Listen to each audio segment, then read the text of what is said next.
Get up here. Hello, my darlings, and welcome back to Of Feathers and Fiction. We are back with another video today. And we have Poppy with us. She's about ready to burn down my office because I haven't given her her mealworms yet. So I'm gonna make this intro pretty quick so she can get her mealworms.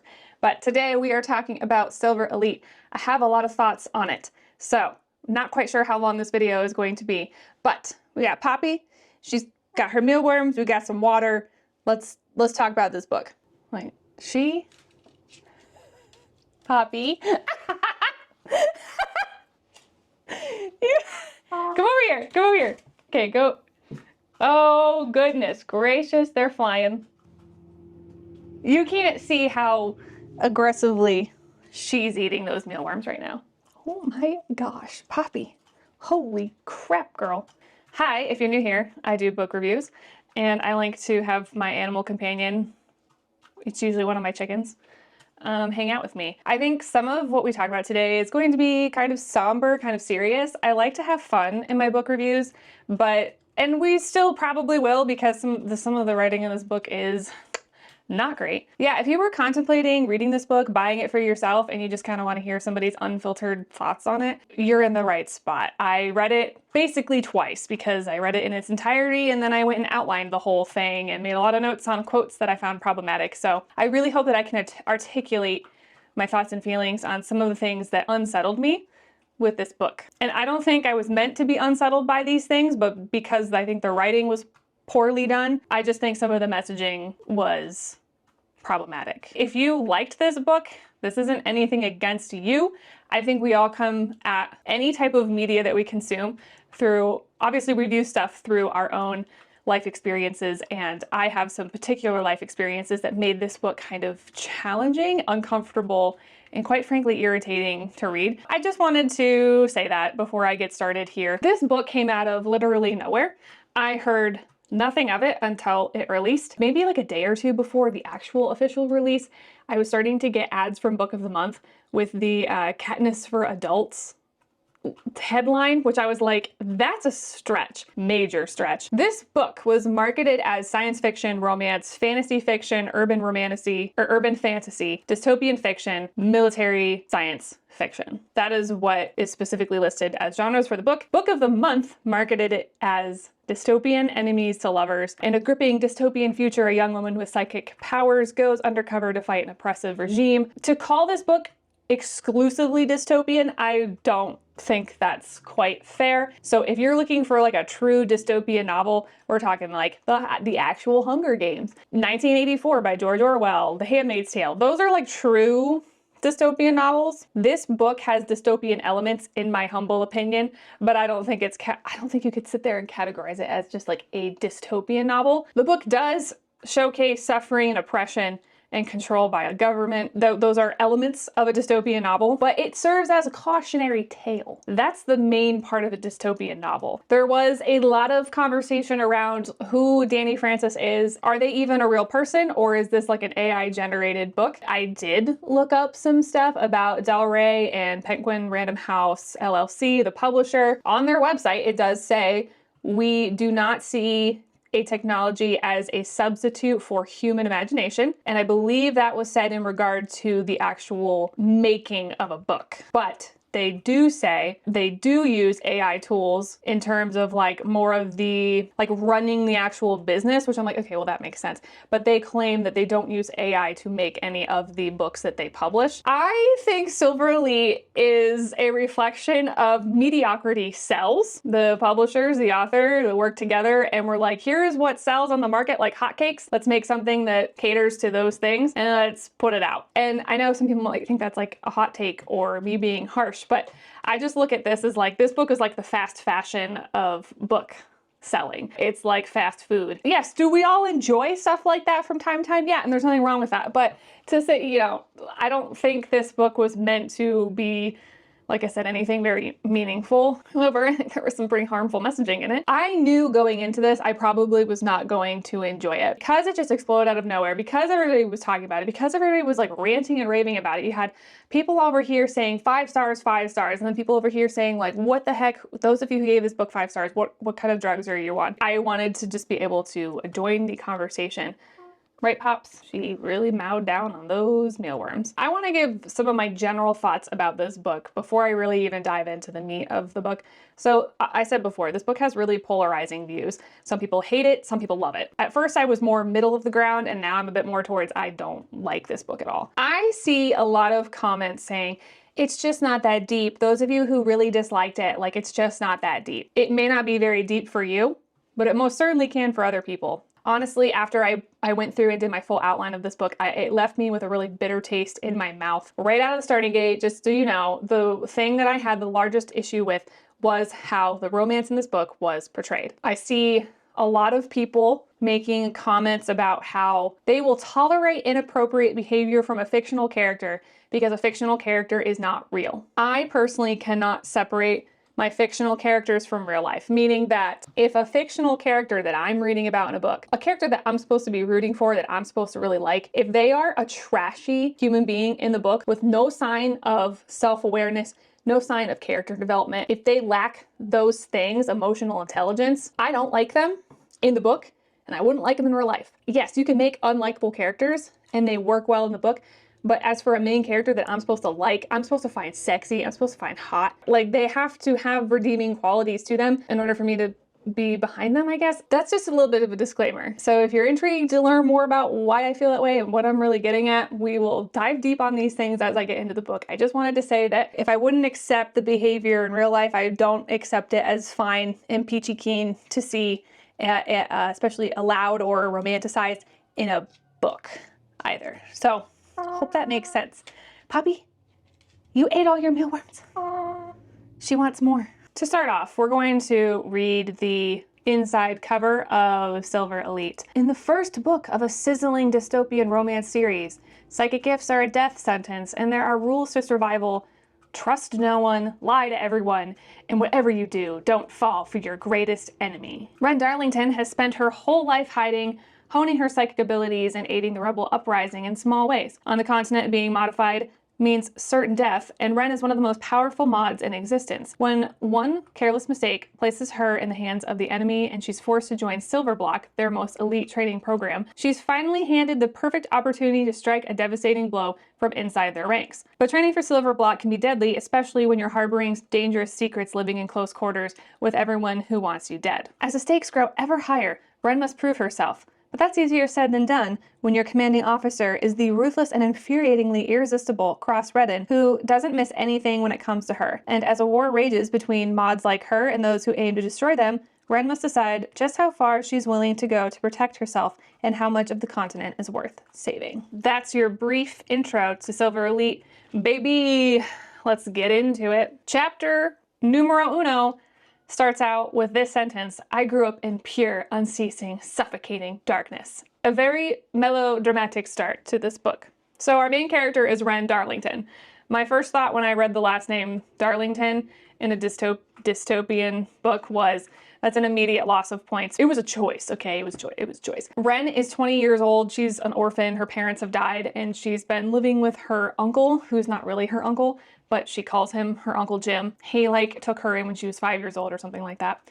That's where we're at. Ren tells us that when she was 5 years old, her Uncle Jim smuggled her into the Blacklands, where they lived for 4 years. So the Blacklands are a part of this world that there's no sunlight, and I guess technology doesn't flourish there, and there's all sorts of crazy wild hybrid animals that live there. So she has these just amazing survival skills. Will we see those in action? No, not really.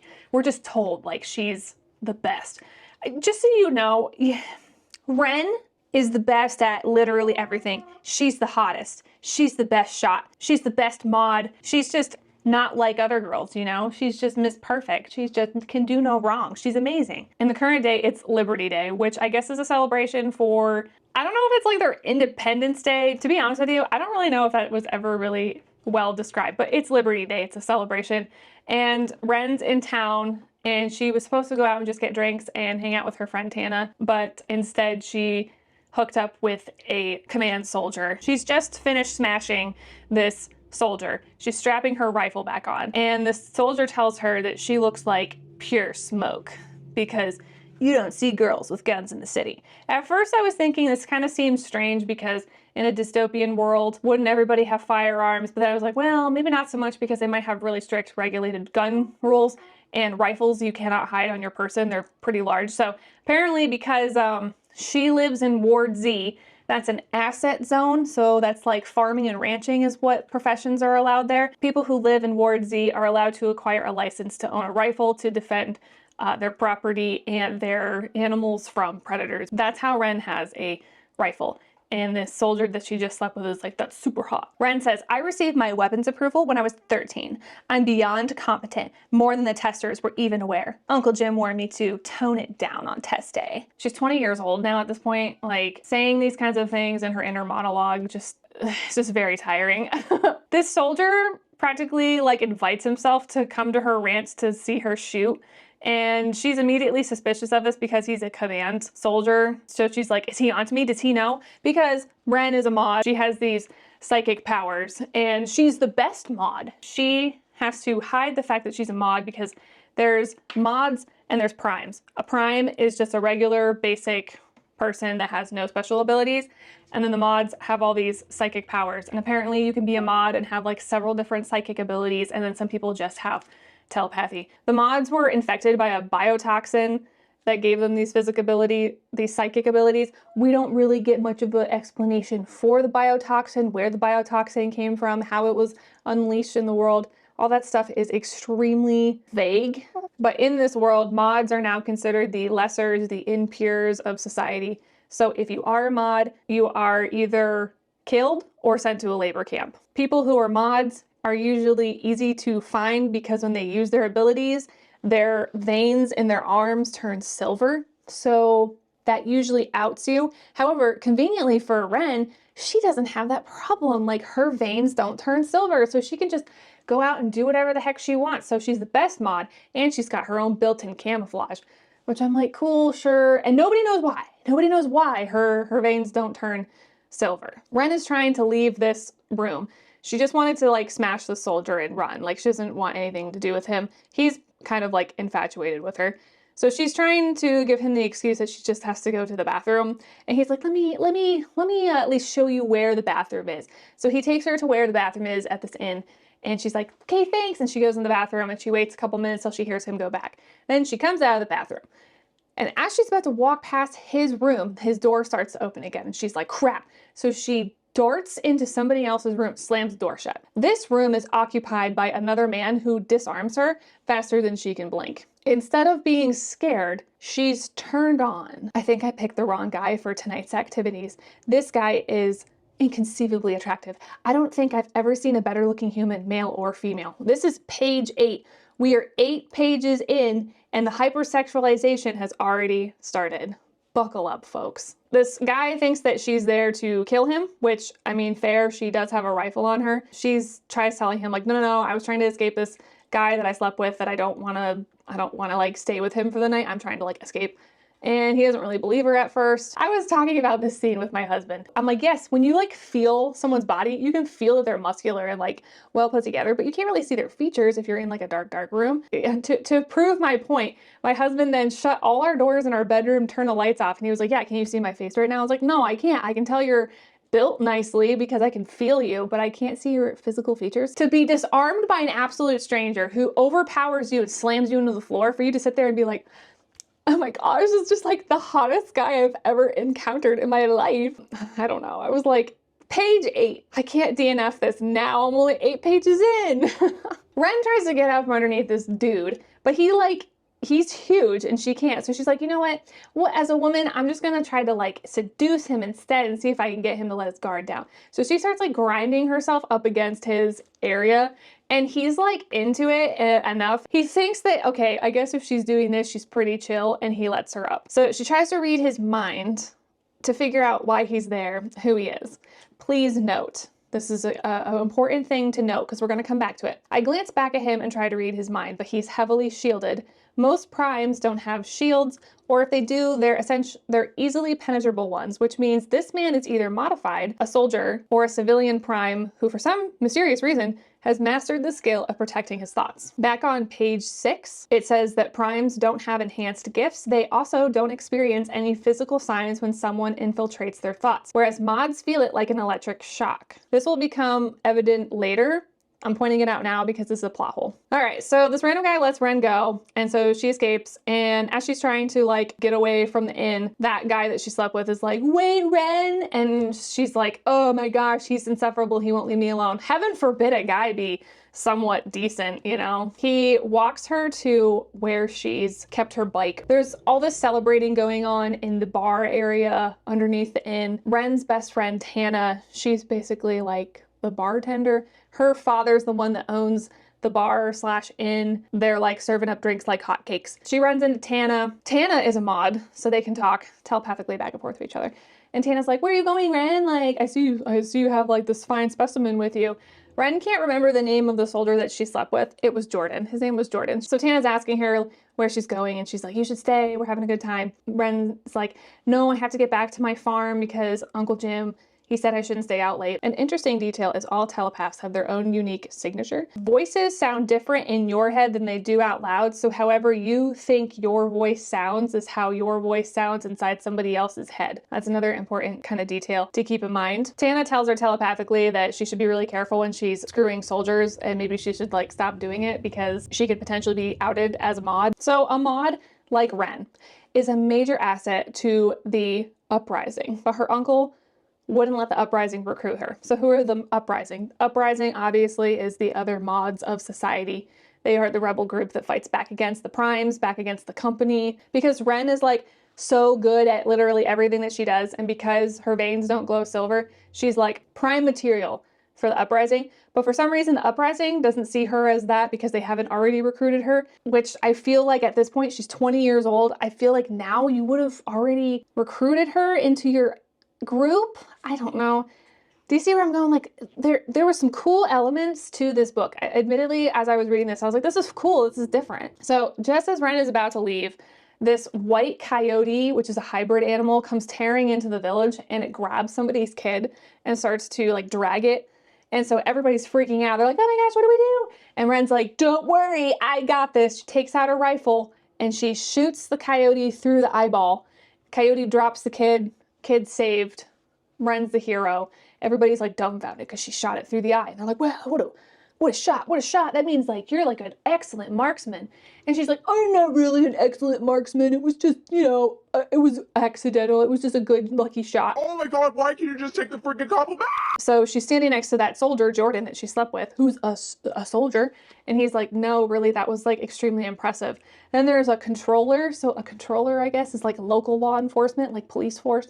He saw it happen too, and he was like, "Girl, that was a really good shot." And then Ren's like, "Oh no, it wasn't that great. It wasn't anything that special." Chapter 2, everyone is just in awe of how well she shoots.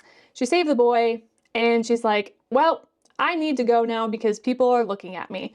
So she goes and gets on her bike. Jordan tells her how impressive the shot was, but Ren doesn't need some dumb soldier telling her how good she knows she is. Like, get out of here, Jordan. You Jordan, you make me sick. She gives him a kiss, tells him that she had a good time, and then she drives off. As she's driving back to the ranch, she connects with her friend Wolf, who is also a mod, clearly. They have never met. They connected when she was like 6 years old.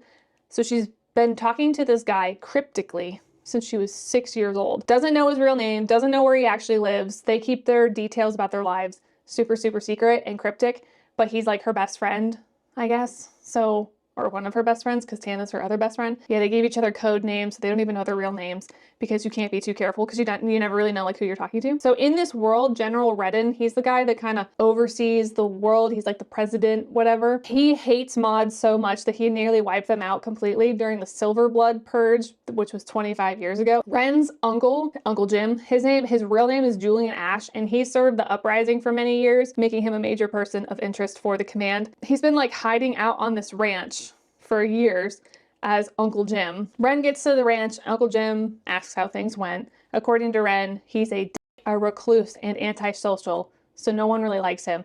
But he's loyal to her and his friends and the uprising, and he'll fight to the death for those he loves. She tells him that she shot a white coyote through the eye to save a little boy, and her uncle's like, honestly, you should have just let the kid die, because now you've drawn attention to yourself and how good of a shot you are.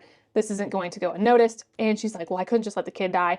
So they argue back and forth. Uncle Jim is worried that she's caught the attention of the controllers, local law enforcement, that word about her will get to the command, and the command will want to basically take her and put her in one of their programs because she would make a great soldier. Ren says that, no one's going to do that. She can defend herself. She's been working for the uprising after all, doing these like tiny missions for them. And Uncle Jim says that those tiny missions don't mean anything. She might have an edge because she's got these sharp marksman skills. However, she has an issue when she incites. So inciting is like another part of being psychic. You can incite people to do things, so she can like take over someone's mind and make them command and control them. When Ren was younger, she incited Uncle Jim before and almost killed both of them. And so she has like zero control over her incitement abilities and has no idea when they're going to come out. That's like one area that she's not trained very well in because she doesn't know how to control it. Uncle Jim doesn't know how to control it because he's not an inciter. This is like something, now that I'm thinking back on it, doesn't make much sense to me.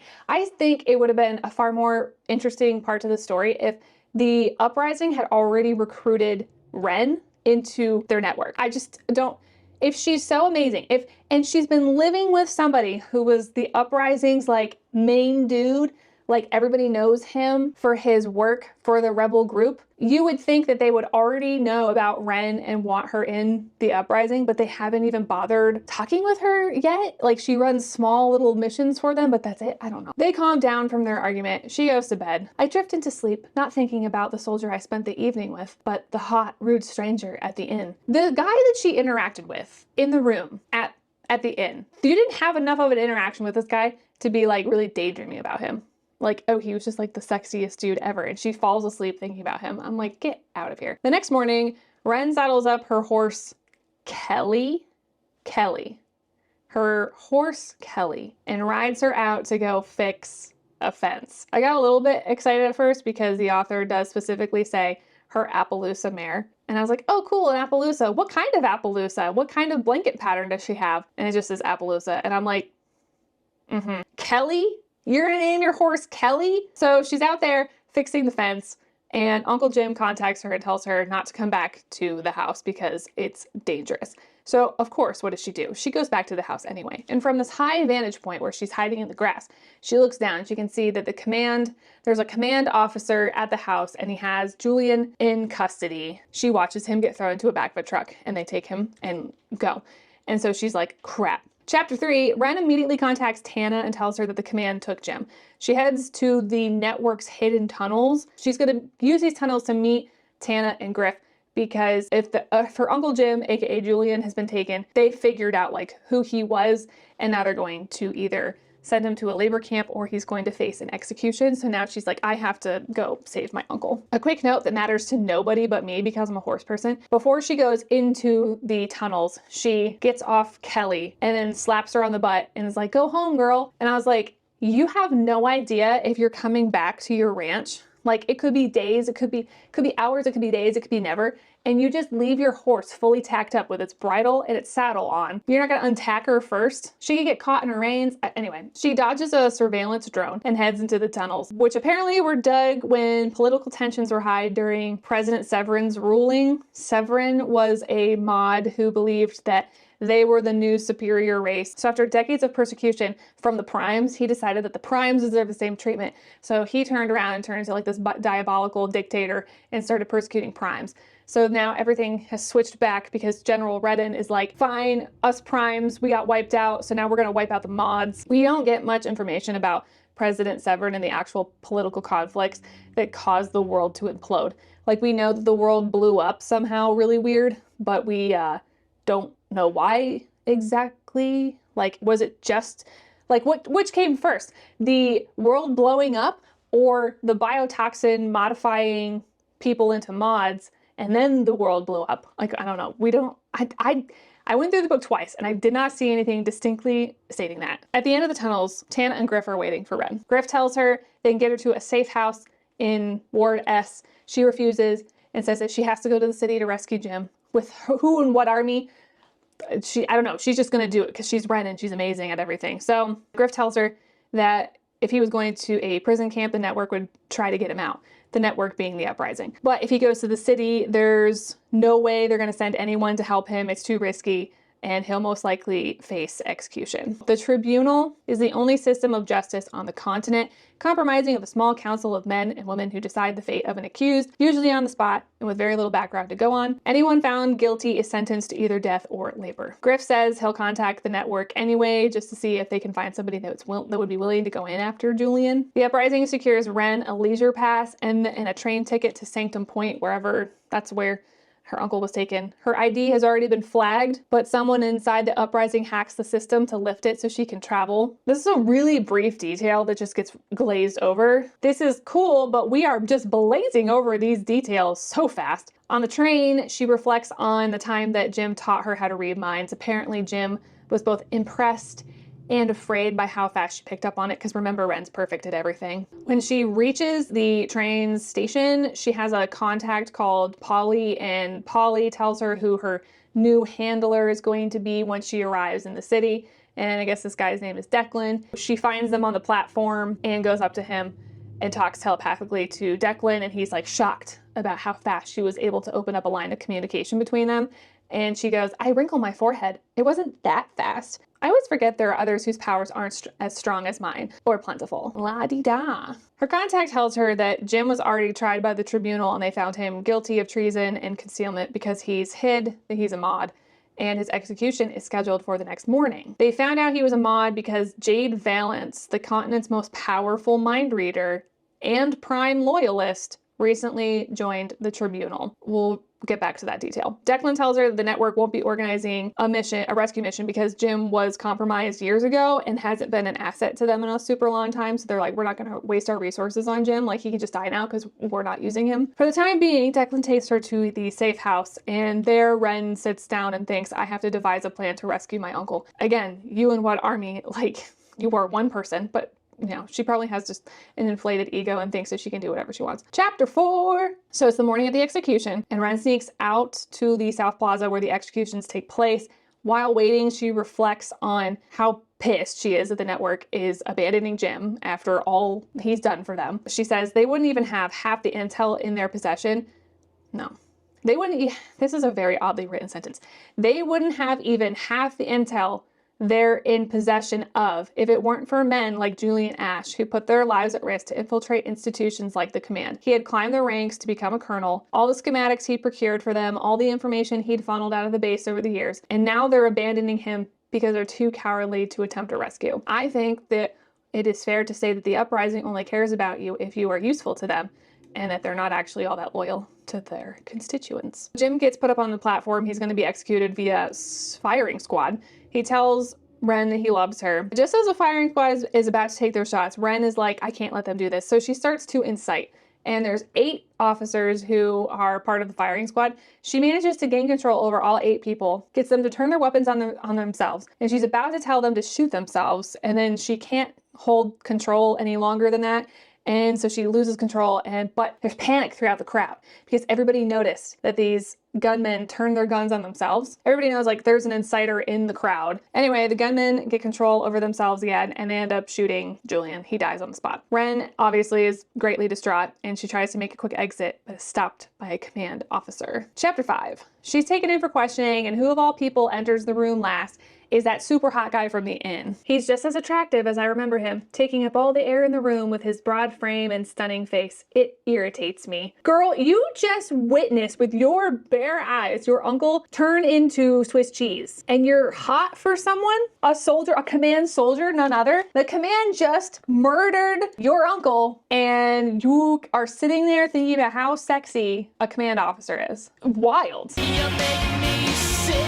So she's being interviewed by officers Xavier, Ford, and Tyler Struck. Tyler is a girl, not a guy. She notices that they have thick mental shields, which indicates they are highly trained. Poppy, stop stepping on my keyboard. She assumes if they have mental blocks or mental shields that strong, that they're probably part of Silver Black, which is a more elite police force, I guess, in this society. They assume she was the insider at the execution, which is why they have her in questioning. But guess what? Ren is just, she's also, not only is she the best at everything, but she's also the best at lying. She manages to convince them that she's completely innocent of that and she's not a mod and she didn't incite because she's just such a great liar. She insists that Jim wasn't Julian Ash and that he was just a rancher that took her in years ago and they wrongfully executed an innocent man. So, Chapter 6, she's convinced Xavier and Tyler, but now she has to face Jade Valance, the continent's best mind reader. Everybody's just the best at everything, Poppy. Where are you going? Why are we walking over here? Boop.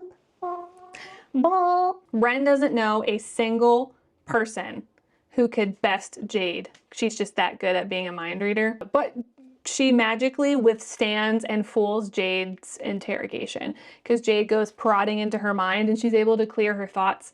So that way Jade can't tell that she's also a mod. Of course, you could also do that. Jade has this blood mark. It's a perfect red circle on her cheek. Apparently a blood mark only appears on the super special mods. Ren also has a blood mark because remember, she's the most specialist perfect one of them all. She also has a blood mark on her hip. When she was a kid, Julian saw it and dumped like flaming hot water on it to scab it and scar it, so you couldn't tell that she had a blood mark, and that's what's kept her from basically being outed as a mod. Jade clears her and she's taken to the stockades by Mr. Hottie Pants and until he's ready for her. While Ren is sitting in her jail cell, basically, she thinks about how she really doesn't like the power that her psychic abilities give her, and that she would prefer like just not to have it. However, at the same time, she wishes that she could just kill everybody with her powers. So I think that this could have been a moment of some character development where maybe Ren starts to go a little morally gray, where she starts to use her power and actually does start killing people with it. I don't know. I think that would have been interesting to see. Like, it says she's nauseated by the power, but then she's also like fascinated on it.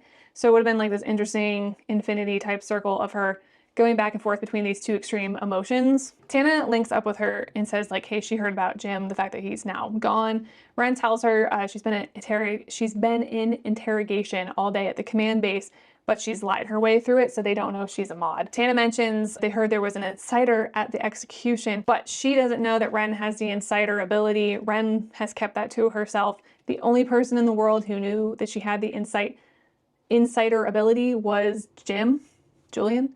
Tana informs her that the network is not coming for Ren because she left the safe house that they got her to and ignored their orders, so she's on her own now. Finally, Mr. Hottie comes back to her cell and he's looking extra hot in black pants and a black shirt that show off his defined arm muscles. She says, someone this pretty shouldn't be a soldier. He'd probably be raking the credits in if he worked in human services. He'd make an excellent whore. The elites in the point would pay up the nose for a couple of hours in the bedroom with him. Again, you just witnessed your uncle become Swiss cheese. You have lied your way through multiple interrogations and you don't know what's going to happen to you. The network is not coming for you. You are in jail. You are in enemy territory and you are sitting there thinking about how hot this commander is. Yeah. Am I right? So this Mr. Hottie, he gives her an appraising look, which I think is unnecessary, and introduces himself as Cross. That's right. His name is C-R-O-S-S, Cross, and he's the captain of Silverblock. He tells her she's joining the command and starts tomorrow. Chapter 7. Ren is pissed off and she demands an explanation. She's like, I ain't joining the command. What are you talking about? He tells her that her skills aren't needed at her ranch and will be better utilized here. And she's like, how do you know about my skills? So he's already reassigned her ranch to someone else and she begs him to let her go back to the ranch to at least just work there.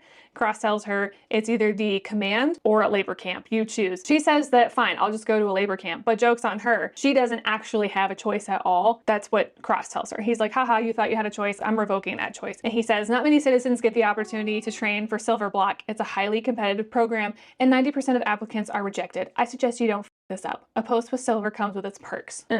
La-di-da. Yeah, Ren again is like, well, how are you so confident that I have these alleged skills? And then he tells her, I saw you kill that coyote, the one that you shot right through the eye. So Cross leaves her with all that information and he's like, I'll be back for you in the morning. The next morning, Ren finds herself wearing a recruit shirt and she's now being taken into a room full of 50 other recruits. Here's another just weird thing. She takes a seat next to a seemingly plain looking girl. Her face is plain at first sight. On second glance, I notice her freckles and perfectly shaped lips. She's surprisingly pretty. But don't worry, she's nowhere near as hot as Ren. No one compares. There's so many mentions in this book of how, like on a scale from 1 to 10, how attractive a character is. Like almost every time you're introduced to a new character, you're described how attractive that character is. And almost everybody in this book is hot. She's sitting next to this girl, and there's a soldier going around the room passing out tablets to each recruit. And Ren looks up and she recognizes who this soldier is. Chapter 8, this soldier is Matt Hadley. He's the son of a woman who owned the feed store in Ren's village. And a small world, am I right? In this society, if you have someone like a friend, a neighbor, a family member who's a mod, you're supposed to just turn them in. So this guy turned his mother in for being a mod, and so she got sent to a labor camp, and now he's a command officer. He doesn't recognize her because like the last time he interacted with her, she was 5 and he was 17, so it's been a while. The tablet that she has been given has like all of her life loaded into it. It has her medical reports, her biometrics, school transcripts, everything. Ren thinks about the faithful and how they had the right idea about old era beliefs. At least back then you had some semblance of privacy. So the faithful are this group of people that live hard, but they live free. Again, we don't really get much explanation to who the faithful are in this book. They're just mentioned here and there. And I'm like, are we talking like cult? Are they a cult? Or are they like the Amish? I don't know. I wish we would have gotten a little bit more of an explanation there because they're brought up here and there. Ren leans over, introduces herself to the girl she's sitting next to. The girl she's sitting next to, her name is Liddy. And Liddy she's a staple, meaning that her parents are high kind of elite people in the command. Her mom's the head of biotech and her dad's like an intelligence officer. So they refer to her as like a staple, meaning that because your parents are who they are, that's what gets you into the program. Liddy says like, I got here fair and square. I passed all the requirements to get into the program. The group is given a pop quiz on their tablet. It's just a test like if they can observe their surroundings effectively. So Ren's like, maybe if I do badly, I'll get kicked out of the program. So she purposely answers 3 questions wrong and gets the rest right. Those who score a 0 on the test, they get kicked out of the program immediately on the spot. So Ren's like, maybe if I sabotage myself and just perform really badly, I'll get kicked out of the program. So that becomes like her new goal. She's like, I'll just do so terrible here, they'll have to kick me out. Chapter 9, after this impromptu quiz, the group is split into 2 cells. They've got red and black. Lydia and Ren are both assigned to black. During class, she studies her schedule and has to admit that these classes are kind of intriguing, like interrogation, intelligence gathering, knives, hand-to-hand combat, undercover operations, and basics of flight. She can't help but feel a little bit giddy because she's like, ooh, this stuff sounds kind of cool. And then she's like, no, I can't find any of this interesting because this is enemy territory. She reminds herself the goal here is I have to fail this program so I can get back to my ranch, which again, it's been reassigned. So you're not going back to the ranch. You have nothing. Liddy and Ren chat to each other, get to know each other. Liddy is from the point I said before that her mom works for biotech and her dad does company intelligence. Liddy tells her that there is an elite group called Silver Elite, book title mentioned, that is like the special forces unit inside Silver Block. They have the highest security clearance and they do the riskiest operations. Liddy is like, I want to get into Silver Elite. That's kind of why I'm here. Ren has 0 clue or context about any of this stuff. So she's asking Liddy questions and then Liddy's like, are you dumb? Like, how do you not know? How are you in this program if you don't know about any of this stuff? And then she's like, I guess I better come up with a better cover story. Ren admits that she entered the program on a whim after hearing a soldier talk about it on Liberty Day. There was a bunch of soldiers in my village for Liberty Day, and I got to talking with one. I grin. More than talking, actually. This is a really weird time to just offer to someone you don't know that you're like, I'm sexually active and I'm proud about it. You're 20 years old, you're not 15. Stop talking like this. It's important for you to know that Ren is the most impulsive person she knows. She says this about herself. She's so relatable, guys. Liddy goes through like around the room and starts telling Ren about everybody in the room. There's a kid named Anson who's basically this book's Jack Barlow. He's just a bloodthirsty psycho. There's Cass, who is apparently a quat. That's, I guess, an offensive word in this universe. Ivy, she's retaking the program after failing the list last year. She's also Cross's ex-girlfriend. There's another guy named Lash who's just quiet. Those are like kind of the main characters we interact with. Liddy asks if Ren rode horses because she lives in Ward Z. Another recruit overhears this and gets excited, asking if they have a cowgirl on their hands. I spare him a glance before answering Liddy. I grew up on a horse. I bet you're just perfect at that too, because you're just perfect at everything. The handsome recruit, his name is Kane Sutler, and he's basically this book's Riddick. If you read Fourth Wing, he acts a lot like Riddick. His tall, muscular body fills out his uniform very, very nicely. I notice Liddy admiring him, then hastily shifting her gaze when he notices. He winks knowingly at me while a blush blooms on her cheeks. Me, I'm not impressed. He's undeniably attractive, yes, but those eyes are dangerous. Hang on a second here, because you like dangerous guys. The dude that you're like most obsessed with right now is your literal captain, who straight up had you disarmed and pinned underneath him within 0.5 seconds. Kane tells him that he's from Ward D, the coal mines. Kane says he had mild asthma as a kid. That was the best thing to happen to him because he never had to step foot in the mine. That's also another plot hole, because if he has asthma, supposedly, he would not be accepted into an elite special force unit like Silverblock if he had asthma, because he wouldn't be fit for the program. Also, here's another plot hole. This program is only 8 weeks of training. I don't know if you can do math. I'm horrible at math, but 8 weeks is 2 months. 2 months of training, and that will get you into Silverblock, which is one of the more elite forces. And then you can get shortlisted to be in Silver Elite, which is an even more elite force inside the elite Silverblock force. But that only takes 8 weeks of training. How? Like, that's insanely unrealistic. They go back to their barracks. Their barracks are co-ed, which Ren isn't thrilled about because, you know, boys and girls. She's like, oh, I don't really know if I want to sleep next to dudes. There's not enough beds for everyone, which also doesn't make any sense. So there's a little like 18-year-old girl who's left without a bed, and she's like super shy. It says, Ren says she looks like a newborn lamb. Check out this description. No, she's not a lamb. Even lambs have more confidence than this. She's more like one of my newborn calves, uncertainly following her mother as she adjusts to the big, frightening world into which she's suddenly been thrust. This analogy makes zero sense. I don't know if any of y'all have ever seen what a newborn lamb looks like, but they are far more clumsy than a newborn calf. I feel like the author was like, oh, well, she worked on a ranch. She grew up on a ranch, so I have to make ranching analogies. I'm like, okay, well, if you're gonna make ranching analogies, then know what the crap you're talking about. Thank you. Anyway, that was my small rant there. Apparently, Ivy tells them that they don't provide enough beds for every recruit because this is how the command weeds out the bleeding heart of the group. So if somebody gives up their bed for someone who doesn't have a bed, they're labeled as weak because they have compassion, and then they're axed from the program, because showing compassion is a sign of weakness. If somebody gave up their bed for somebody else, that is a sign of selflessness, which would make for a good soldier. Ren's like, cool, I'll give up my bed for this girl, and then I'll get cut from the program. So she gives her bed up. The girl is like, so nervous about this. She's like, no, I swear, don't, like, I'll be fine. You can have your bed. And then Ren's like, don't worry about it. Take my bed. I'll share with Kane. I'll sleep in Kane's bed. They were explicitly told when they came into the room that it's one person per bed. And she's like, don't worry, I'll just break the rules. I'll break the rules, sleep with a guy, and then also give up my bed. Surely that'll get me cut from this program. So yeah, Ren climbs into bed with Kane, who is just like over the moon excited about this. And she tells him, keep your hands to yourself, otherwise you're gonna wake up without any hands. And he says, stop it, Darlington. Threats of violence only make me hotter. Okay. Chapter 10. Ren wakes up to have Kane wrapped around her, and Officer Hadley is screaming at her for breaking the one person per bed rule. He scrutinizes me for a long time, but not in a way most males would look at a woman in her sleepwear and no bra. That is correct, because as an officer, he shouldn't be looking at a subordinate in a sexual manner. So because they broke the rules, only Ren is being sent to the captain's office. I don't understand why Kane didn't get in trouble for this too, because he agreed to it and he also broke the rule, but the only one who gets in trouble is Ren. Anywho, so she goes to Cross's office. Ren just says like she didn't want to sleep on the floor. She's like, I'm the bleeding heart, Cross. I should be cut because I gave up my bed for someone else.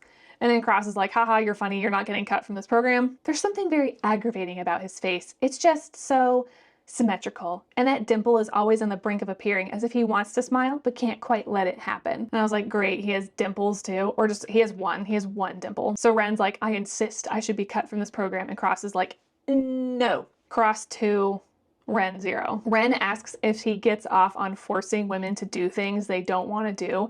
He says, I didn't realize you were so interested in what gets me off. I recoil. I'm not. His gaze locks with mine. Are you sure? Positive. That's a shame. I'd be happy to satisfy your curiosity. He closes the distance between us, and a shiver runs through me when he dips his head close to whisper in my ear, I like it rough. This is sexual harassment. Why are we talking about this? This is a commanding officer.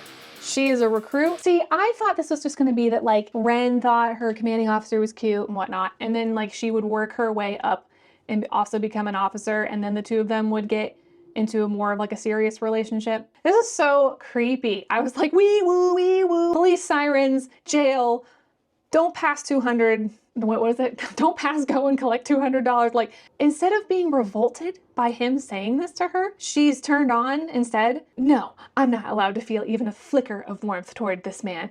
He leads the block that's responsible for hunting down people like me. I ought to be a wall of ice. I ought to kill him the first chance I get. I do sincerely wish for once that these books would paint these types of men as what they are, and that is like predators. I'm sick and tired of people trying to convince me this is like hot behavior when it's creepy as all get out. Cross tells her not to test his patience, and he dismisses her. Later on that day, Cross comes to address the recruits because he didn't the day before because he was on a mission, a super important mission. Again, instead of feeling revolted by him, she just admires how hot he is. Hear me out. Physical attractiveness only goes so far as to how attractive an actual person is. Some of the ugliest people I have interacted with are some of the most attractive people I have ever seen. This is so adolescent, it's killing me. So Cross and Ren exchange this like little look, and Ren like mockingly waves at him like this because she's just so quirky.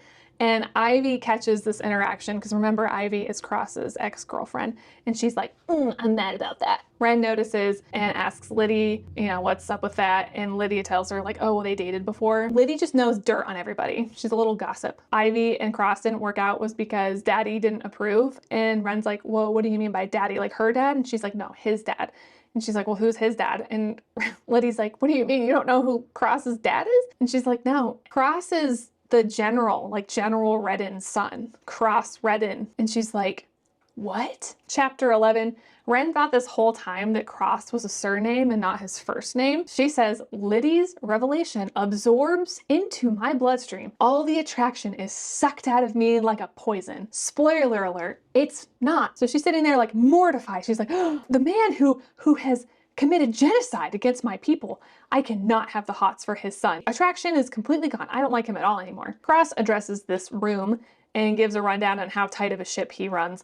A recruit interjects and asks him how they get into Silver Elite, and Cross tells him to shut the fuck up, which turns Ren on. So Officer Raddick is another person in this room. I know I'm just throwing crap at you guys, but like, just, you know, try to follow along. There's another officer named Officer Raddick, and he tells them, we do not enforce laws. That is a responsibility of Tin Block. We do not patrol the streets. That's the responsibility of Copper and Gold. Our skills are better utilized for more critical duties. Our mission is to locate faithful camps and disband them, to detect criminal enterprises within our cities and dismantle them, to rid our streets and our wards of silver bloods. So this group is straight up just a group meant to kill and eradicate silver bloods, which is who Ren is. I would think if I were in a setting where I was the person that people wanted to kill, that my thoughts and feelings towards someone's attractiveness would not be on my mind in the slightest. I would be in survival mode. I wouldn't be sitting there thinking like, I wonder what it would be like to sleep with that person. There's a latecomer that bursts into the room, and he's disheveled and he's kind of arrogant when he comes into the room. So this is Ro. This is Cross's 18-year-old half-brother. He has a mentality of he can do whatever he wants whenever he wants. Later on, the recruits are in a weapons assessment class, and Ren purposely shoots her rifle poorly to show Cross that he was wrong about her assessment of her marksman skills. So she doesn't want to draw attention to herself, but ends up doing so just by being super terrible. That night, Ren is given her own bed, and she tries to form a way of escape, which again feels futile given the position that she's in. The next day, they're in a shielding class, so they work on their mental shields to keep mods and telepaths out of their heads. Everyone else sucks, and Ren is amazing. Ren checks in with Tana to see how things are going. Tana tells her that she's barely slept and is trying to figure out how to get out of Z. She tells Ren that Ren is better off staying where she is in this program because there's no home for her to come back to. Everyone's moves are being heavily monitored. During shielding, they learn about the different types of mods, aberrants. So like, this book will keep throwing a term. It'll just like have a new term for the same thing popping up again and again. So mods are also called aberrants. So that means that's like telepaths, powers, there's projectors, mind readers, healers, empaths, precogs, and insiders. Insiders are the most dangerous seemingly as they make mods uneasy. President Severn was apparently an insider and didn't grapple with the moral implications of using incitement. We're reminded again that even after 100 years of research, so much is still unknown about mods. To me, that sounds just like lazy world building. It's been 100 years of research and we just don't really know much about these people. I think as an author and a writer, you didn't build up any of your own history for your own world here. That's what that sounds like to me. Anyway, the recruits then practice their shielding exercises, and then suddenly a mod comes into the room and everybody's like silenced and gasped, freaked out. Chapter 13. We get a little more backstory to the history of mods, which isn't much. Previously, they used to walk free around in society. General Redden changed that by making it impossible for mods to go unnoticed. So after killing President Severn, he marked the aberrant, tattooing thin black bands around their left wrists if they pledged loyalty. Those who didn't received a second tattoo, a red band, to indicate their prisoner status. I don't know, this sounds like a certain regime that we've seen in our real world. You know what I mean? The tattooing thing. Anyway, the mod who entered the room is a woman, and she has both a black tattoo and a red tattoo. The recruits in this room regard her with disgust, which makes Ren's skin crawl. The woman's name is Amira, and she will be testing the recruits' shields at the end of the class to see like who's basically got the skills and who doesn't. Later on, Ren talks to Wolf. He is like a balm to her soul, even though their conversations are super cryptic. After Wolf retreats from her mind, she goes out of her barracks to the common room where everyone's watching a movie, and she doesn't really feel like sitting down and watching a movie with everybody. She's kind of feeling restless. So she finds Kane and asks if he wants to come take a walk with her outside. And he insists that they should hold hands if they're going to go on a romantic walk because he's a dork. They approach the base's delivery gates, and Ren spots an unattended motorcycle. Chapter 14. So because Ren is just so impulsive, she steals the bike and tries to make an escape. I get really tired of impulsive characters who never learn from their lessons. But as Ren is making her mad dash, who catches up to her? It's Cross. And Cross is on an even bigger and even faster bike. She notices there's this like force field that's around the base that she didn't know about ahead of time, and so she's like, oh, I have to stop. But all of a sudden she can't stop her bike in time, so she just crashes it to prevent herself from hitting the force field. She manages to get to her feet. She's pretty beat up. Her hands are all scraped, but as she gets up, she notices that Cross's arms are tattooed, because that is definitely something that you would pay attention to when you've just eaten gravel. Ren lies to him and tells him that she wasn't trying to escape. She was just trying to go on a little joyride. Cross tells her that if she wants out of the program, he'll just keep her in jail until he has a use for her. So that's cool. She then begs him, like, please just let me go back to my ward. He refuses. Ren, feeling desperate, is like, and so Ren's like, all right, how about if I sleep with you, you let me go back to my ward, let me leave this program. And he just goes, all right, his voice thick, rough. Come here. I can't will my legs to move. I stand motionless, my pulse speeding up as I watch Cross bring both hands to his waistband. I can scarcely breathe. In one deft motion, he pops open the button of his dark pants and then slides the zipper down. He gives me an expectant look. I don't have all night. Remember that she like just crashed her bike and is beat up and bleeding from that? So he has like zero concern for her safety at this point. Ren takes back her offer, which Cross laughs at, saying that he knew she wasn't serious. He gets into her personal space. He does this a lot. He like talks into her ear all the time, which I'm like, that's obnoxious. Don't do that. He says, you'd make a terrible whore dove. Indignation shoots through me. I shove him away from me, breathing through the anger. Screw you. Yes, I'm aware of how much you want that. You make me sick. This is not attractive. Yeah, he calls her Dove. I'll just give her another name for a bird. Cross insists that he knows she's attracted to him. She admits to herself that she is, but wait, I thought we talked earlier about how her attraction was sucked out of her like poison when she found out who he really was. So maybe it's myself that I hate. I've slept with soldiers before, but an attraction to Cross is a betrayal like none other. It's like spitting in the face of every mod on the continent. Cross tells her to get the idea of screwing him out of her head because he doesn't screw recruits. She speaks the bullshit. And as punishment for her joyride, Cross makes Ren and the entire black cell run laps for hours and hours and hours. So that's a super great, wholesome, awesome interaction. Chapter 15. Ren tells us, by the time I was 6 years old, I was an expert in survival. Ren just wants us all to know that despite the incompetent facade she's putting up in the program, she could kick everyone's ass without breaking a sweat. Later on, they're finishing up on a shooting range. They're introduced to a new rifle, which Kane notices Ren is drooling over and says that for someone who likes firearms so much, she really sucks at shooting. The instructor tells her that her grip is still all wrong And then he orders Kane to assist her because like she's just so helpless. He's like, I don't even want to bother with you anymore. Kane is more than happy to teach her the proper grip techniques. So he puts his arms around her to help guide her and show her like how to hold a gun. And she points out how attractive she finds this. My heart beats a little faster at his proximity. Kane's hand slides down my arms, guiding them into position. His breath is warm against the back of my neck, sending a shiver dancing along my spine. Can she please just make her mind up? She's hot for Cross, she's hot for Kane, she's hot for like anybody who freaking touches her, I swear. He actually gives her proper instruction instead of just messing around with her, but she's still distracted by his body pressed up against her. I think it's kind of funny that Kane calls her Cowgirl because that's a nickname that makes sense because she's from Ward Z, she's a rancher, she rides horses, and so he calls her Cowgirl. And I'm like, yeah, it's a kind of a fitting nickname. It's also warranted because like they're more on a friendship level versus Cross calling her Dove feels weird because like he again is her commander and he should not be having a nickname for her, a pet name. Yeah, Ren thinks to herself she's tempted to sleep with him because he'd be a good time. And I just wanted to say that I think Ren is also kind of like a boy in this book because she doesn't really seem to care about anybody. She just views them also as like something for her to get off on, which makes her and Cross more similar. I just don't really like either of these characters. I think they just suck. The next morning at breakfast, Kes confronts Ren and asks her if she knew that her uncle was a mod, and then Ren tries to ignore her until Kes says that her uncle probably sexually abused her and that she enjoyed it, saying mods aren't known for their morality. So this puts Ren over the edge and she beats the crap out of Kes.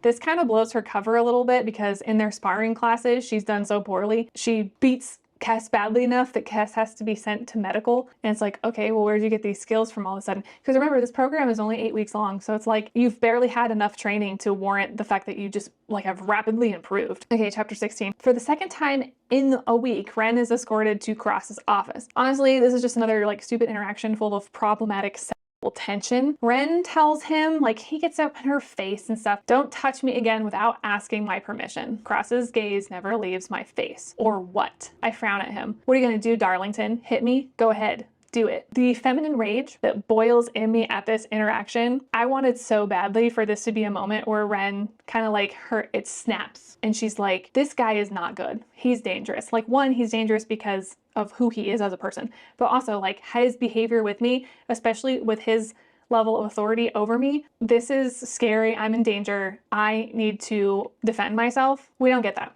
She just still thinks he's hot. The fact that he feels like he can touch her and do whatever he wants to her and push her around, I find this deeply disturbing. Ren is at his office because she beat the crap out of Kes. You know, he's like, why did you beat her up? And she's like, well, she accused me of being okay with sexual assault from my uncle. Cross is like, you need to develop thicker skin than that and not let that kind of stuff bother you. That's stupid. He tells her that to avoid punishment for beating up Kes, if she can beat him to the door, then she doesn't get punished. This just gives him the opportunity to grapple and overpower her. The whole interaction gives me the creeps because he's smug about showing her how much stronger he is than her and how he can push her around. She goes to run for the door. He rips her legs out from underneath her, takes her down on the ground. She tells him like, hey, like you're way bigger than me. This is not a fair fight. And he's like, life isn't fair. He's just like manhandling her around. He wants her to understand the consequences of defying him.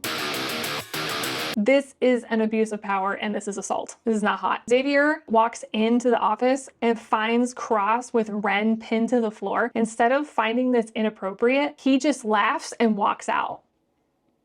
Later in that week, everyone is discussing that they have their leisure passes assigned to them and they're talking about what they're going to do with their time off. Ren doesn't get a leisure pass because Cross won't issue her one because he's going to keep her basically jailed in the base. She can't fall asleep that night and decides to go for a walk to clear her head. Chapter 17.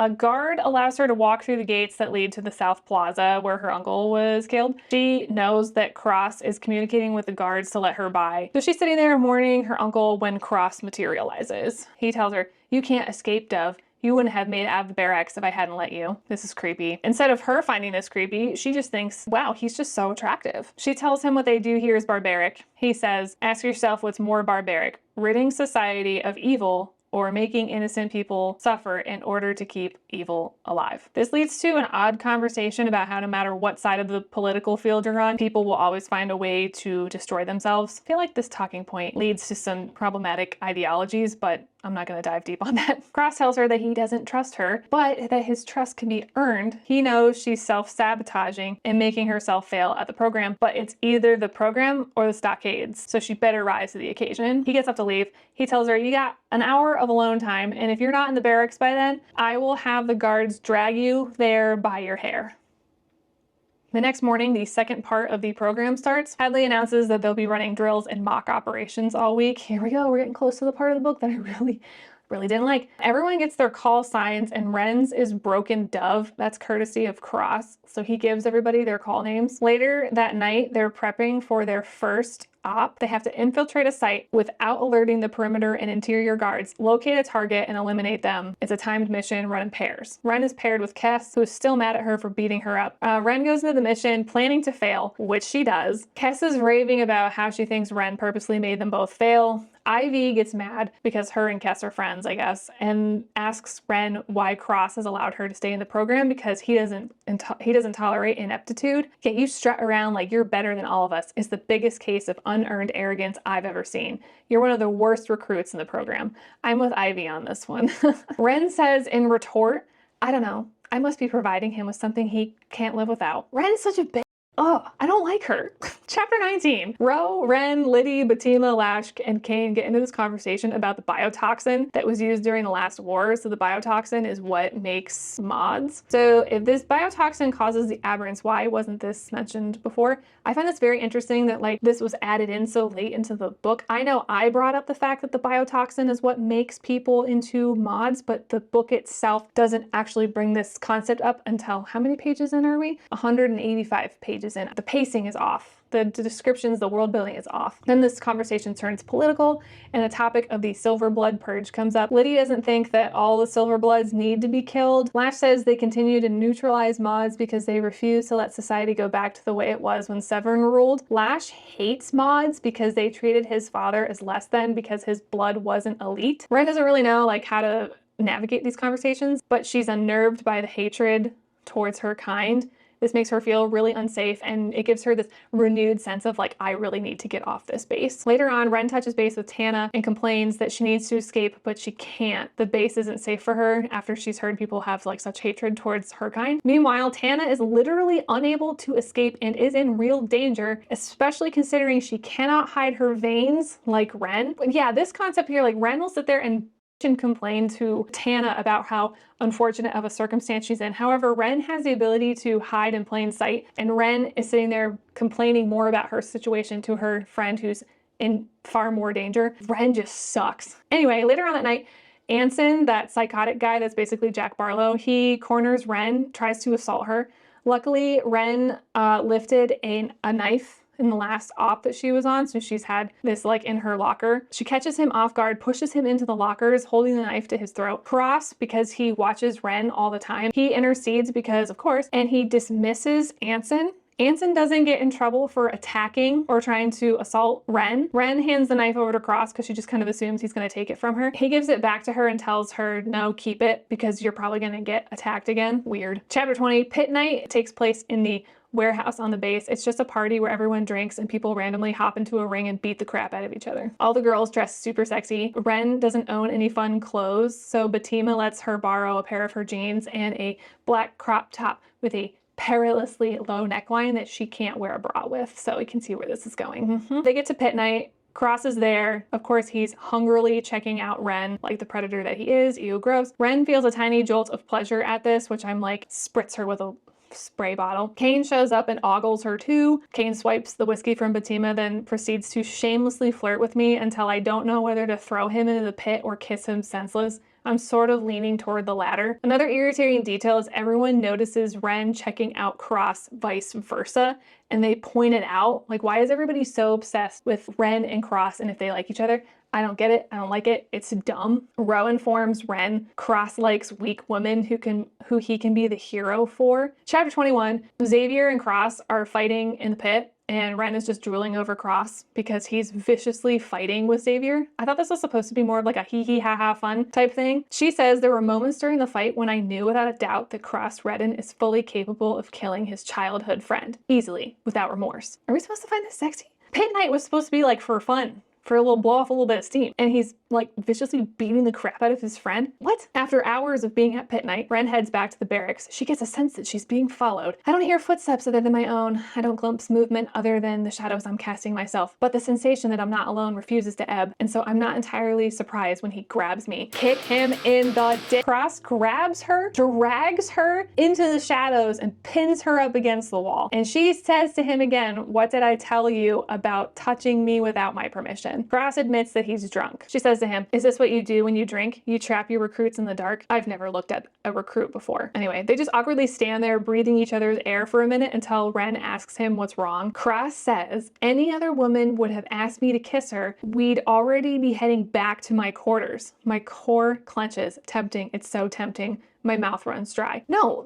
this is not tempting. Any other girl would have been like, totally into me, like pinning her up against a wall. Sir, you are a command officer and you have proven to her many times that you can overpower her. Is it fair in saying this all counts as assault? Bare minimum harassment. This is disgusting. She turns him down and instead of immediately releasing her, he stands there and considers it for a minute like, should I let her go? And then he lets her go. Someone turns you down, they turn your advances down, you let them go immediately. Chapter 22. Tonight they're on city drills. The mission is for them to climb a building to a rooftop, then jump to a second building 1 story below with no safety gear. Ren and her team, they make it through the mission, whoop-de-frickin-do. Another recruit, Glenn, he falls from the building and ends up getting impaled on a rusted steel fence. Batima tries to keep Glenn calm while the others try to figure out how they can get him off this pole. Their efforts fail and he ends up dying. Anyway, Batima, who's like deeply affected by this, she ends up throwing up, to which Ro finds suspicious. The atmosphere in the barracks that night is quite somber. Ren catches Batima slipping out and follows after her. The two sit together, kind of have a little bonding session, but unfortunately they're interrupted by Ro and Anson. Ro accuses Batima of being a mod, saying he saw her veins glowing when she touched Glenn. He claims that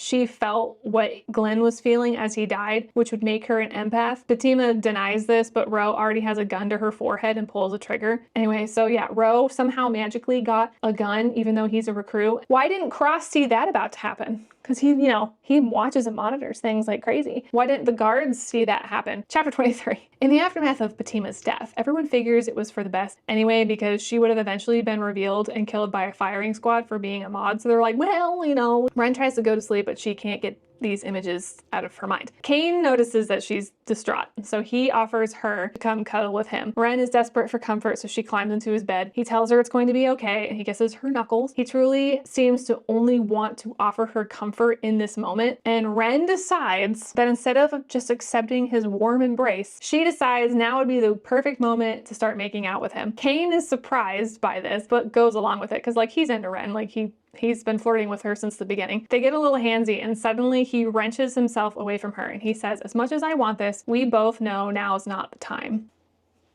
Wow, some actual decency from a guy. The bar is truly in hell. Anyway, the next morning, Hadley announces that Batima was found guilty of working with the enemy and was dealt with accordingly. So they don't even tell everybody that Ro was the one that killed her. Later on, Ren overhears General Redden, like the big bad guy, is actually in Cross's office saying that what Ro did was right because he's eliminating a threat from their society. Cross argues that Ro killed someone in cold blood without knowing for sure if Batima was a mod, and he wants Ro out of the program. General Redden tells him that he acted on instinct and trusted his training.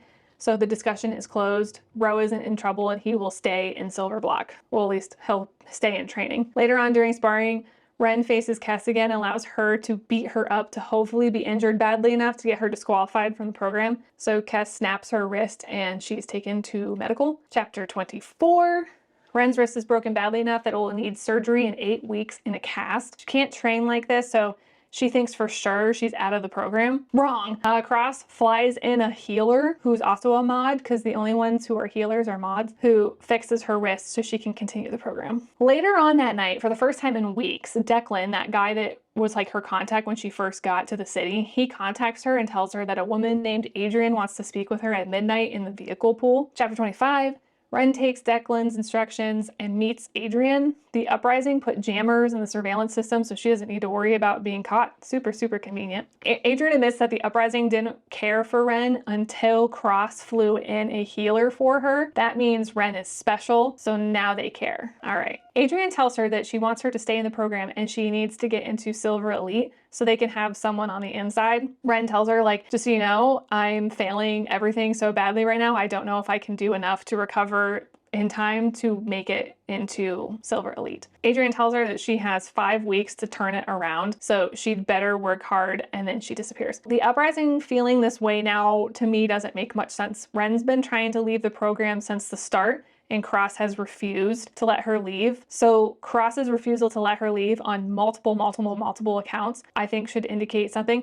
Or even just the fact that she was able to trick and fool Jade Valance, the continent's best mind reader. The uprising should have noticed that and been like, hey, this girl's different because she was able to fool the continent's best mind reader. But now they care because Cross flew in a healer for her. Chapter 26. They're shooting guns in the desert today. Ren's hitting bullseye after bullseye. She's just knocking it out of the park. Cross shows up. Ren's pissed because he's not paying attention to her. So to get his attention, she shoots her instructor's canteen, which is sitting near... It's like sitting on a table or something near where Cross is standing. That's how she decides to get Cross's attention. Cross tells her that no one likes to show off. So despite her perfect shooting on the range that day, she only gets a score of a 65, and Ren is fuming, but Xavier tells her that she's got to take it up with Cross because he's the one that assigns scores, I guess. In sparring, she scores a 70 despite outperforming Ivy. She's now outdoing other recruits, but being scored lower than them. So Cross is purposely giving her lower scores, which again is an abuse of power. Not cool, not sexy. Ren lets Declan know that she's not going to make it into Elite because Cross is now sabotaging her. And she asks him if he can send her the schematics for the officers' quarters because she's devising a revenge plot. Chapter 27. Ren asks Kane to create a distraction during their tech class the next day so she can steal a jammer. That night, when everyone's asleep, Ren sneaks out with her signal jammer pinned to her belt. Her great revenge plan was to break into Cross's room and beg him to give her a second chance. The prick that he is enjoys that she's groveling. She threatens to file a report against him if he continues to score her unfairly. Okay, listen to this. He says, "You think reporting me to the admin captain is a threat." He chuckles. "I'm the general's son, remember? I can do no wrong." Finally, Cross relents and says that she'll need to start scoring exceptionally on all of her written tests as well. Ren just goes, "I'll try." The words come out grudgingly, like a rotten tooth being forced out with pliers. That's like torture level pain. Why? That's not grudging. Poppy poopy, you doing okay, honey? Hi.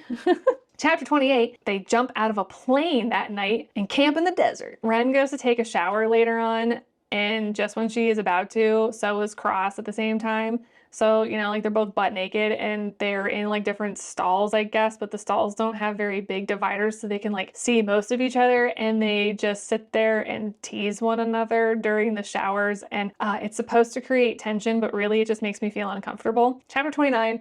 The recruits do another exercise that's super boring and not important, and I'm not going to go over it because it's boring. Later on, Jade Valance shows up and tells another recruit that he's dismissed from the program because she saw the future and saw that he would be responsible for several soldiers' deaths. So to prevent that, she makes him exit the program because she's a precog as well, so she can see the future. Later that night, Ren links up with Wolf. Their conversations mean very little, honestly. Like, she talks with him for like 2 seconds, and everything's always so cryptic between the two of them that it doesn't really matter to the storyline. Well, I guess it kind of does, but it's just dumb to me. Ren decides to go on a walk outside, hoping that Cross will find her. Oh, would you look at that? He does indeed find her. So yeah, he's like mad at her for the shower scene because like she was like sensually washing herself with a bar of soap, and he's like mad at her for this. He says, "No, you just take your clothes off and get in the shower with me, daring me to lose control."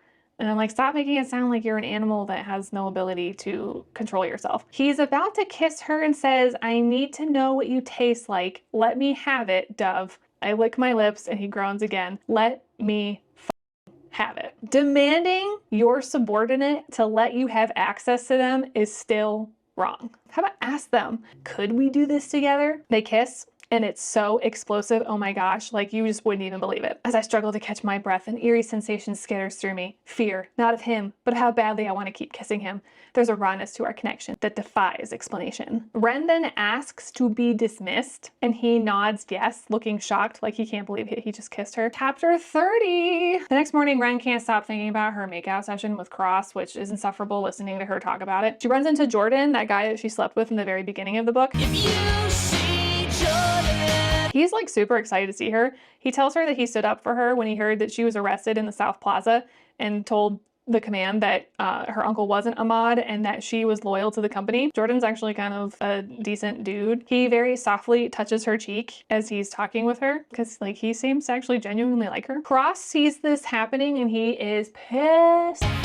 You, Jordan. And he yells at her to stop fraternizing and to go rejoin her cell. Xavier announces they're starting their undercover operations this week. They're given a detailed biography of like their undercover identity and they have to memorize it. So Ren is getting ready to put together her undercover outfit when she's informed she's been reassigned to go on a mission with Cross instead. Ren's new mission is to go to an illegal brothel to gather intel. What kind of intel? We don't know. She's supposed to pretend she wants a job at the brothel rather than going through human resources because you don't make any real money through them. Do you see where this is going? Ren plays innocent and convinces the bartender to go get Shanice, the madame of the establishment, because she wants a job. As Ren is sitting there wheeling and dealing with Shanice and giving her little sob story, Cross walks into the brothel. Chapter 31, Shanice goes over to Cross and talks with him for a minute. Apparently, he frequents this establishment, but only for drinks. No hanky-panky, just drinks. Sure. Shanice comes back to Ren and says the captain wants her to keep him company. She starts to laugh, a low melodic sound. You said you wanted work. Let's call this a job interview. Ren goes over to Cross. He makes her sit on her lap so he can like feel her up. He tells her that she would make a good whore after all. For some reason, we're using this moment to get to know each other. All I know is that I hate it. I really hate this scene. We learn that Cross's older brother, his name is Travis, and he's very driven like their father. Travis is not the name that I would pick. You have Cross and Ro, and you have Travis. And Keith, darn it, change your name, please. That's not scary, and I'm embarrassed to say it. As he's kissing up her neck, he mutters to her, push off of me and tell Shanice that you can't do this. And so Ren's like, but I don't want to get off his lap because everything just feels so amazing and just feels so good and blah, blah, blah.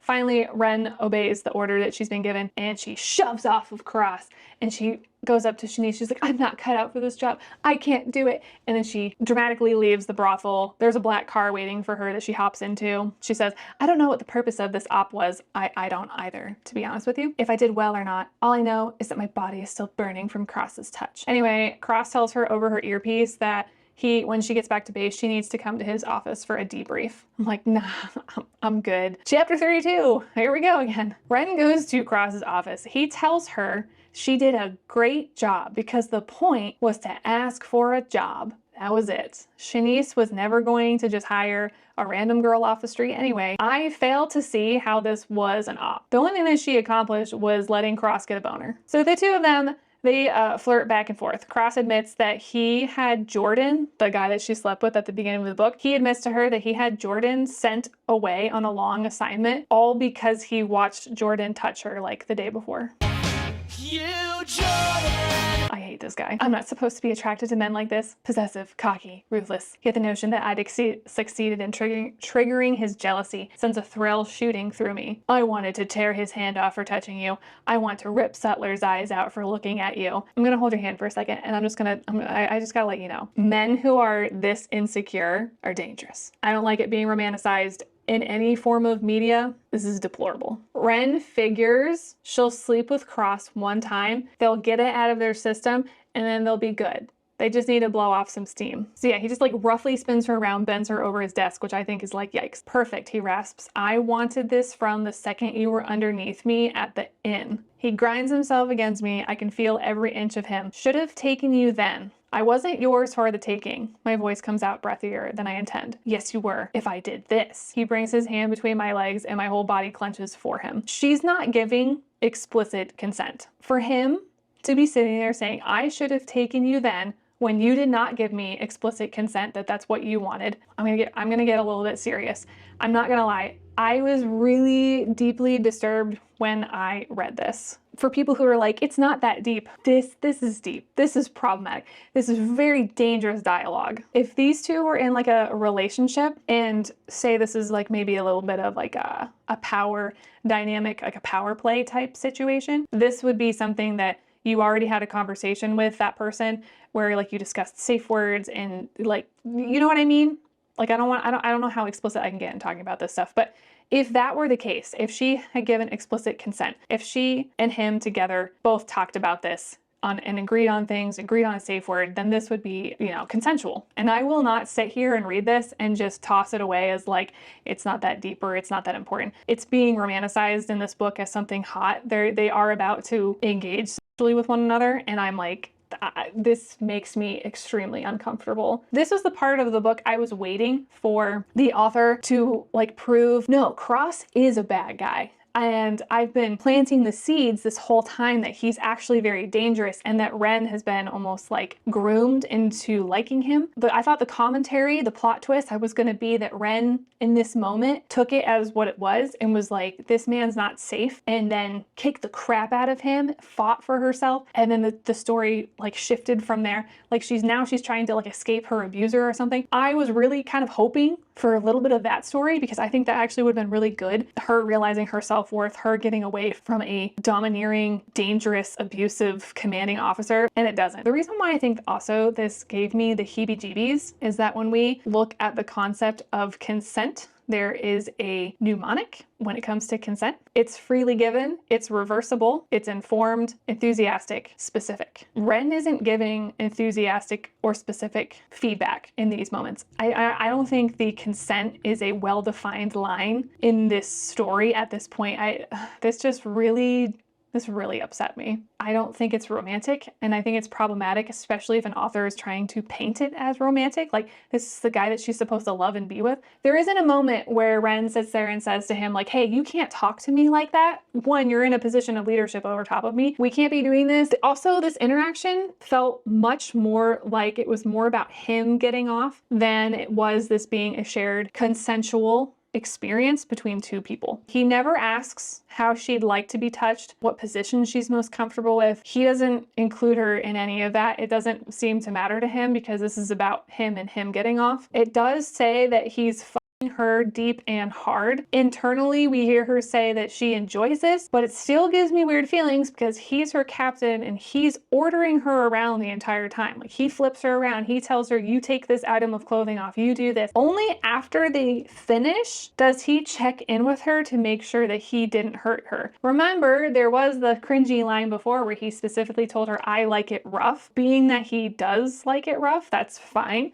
But again, when you're having your first interaction with somebody, those things need to be very clearly defined and laid out, and there needs to be enthusiastic consent given. That wasn't happening. And so for him to just do this and then check in with her and make sure, like, oh, by the way, I didn't hurt you, right? We're good, right? Ren feels immediate shame afterwards because, again, he's the general's son, and this man is the captain of the police force that is responsible for eradicating her kind. And apparently she isn't that ashamed because she doesn't want to get a shower and because she doesn't want to wash off his scent from her skin. The back and forth of this girl is driving me nuts. She, again, isn't 15 years old, 15, 16, she's 20. She's an adult. I know this review is taking a little bit of a somber tone to it, but I'm not gonna lie, that section really disturbed me. Chapter 33, it's another drill. Ren fails this drill. Because the point of the drill is to save yourself and abandon your fellow soldiers. These people that you are training with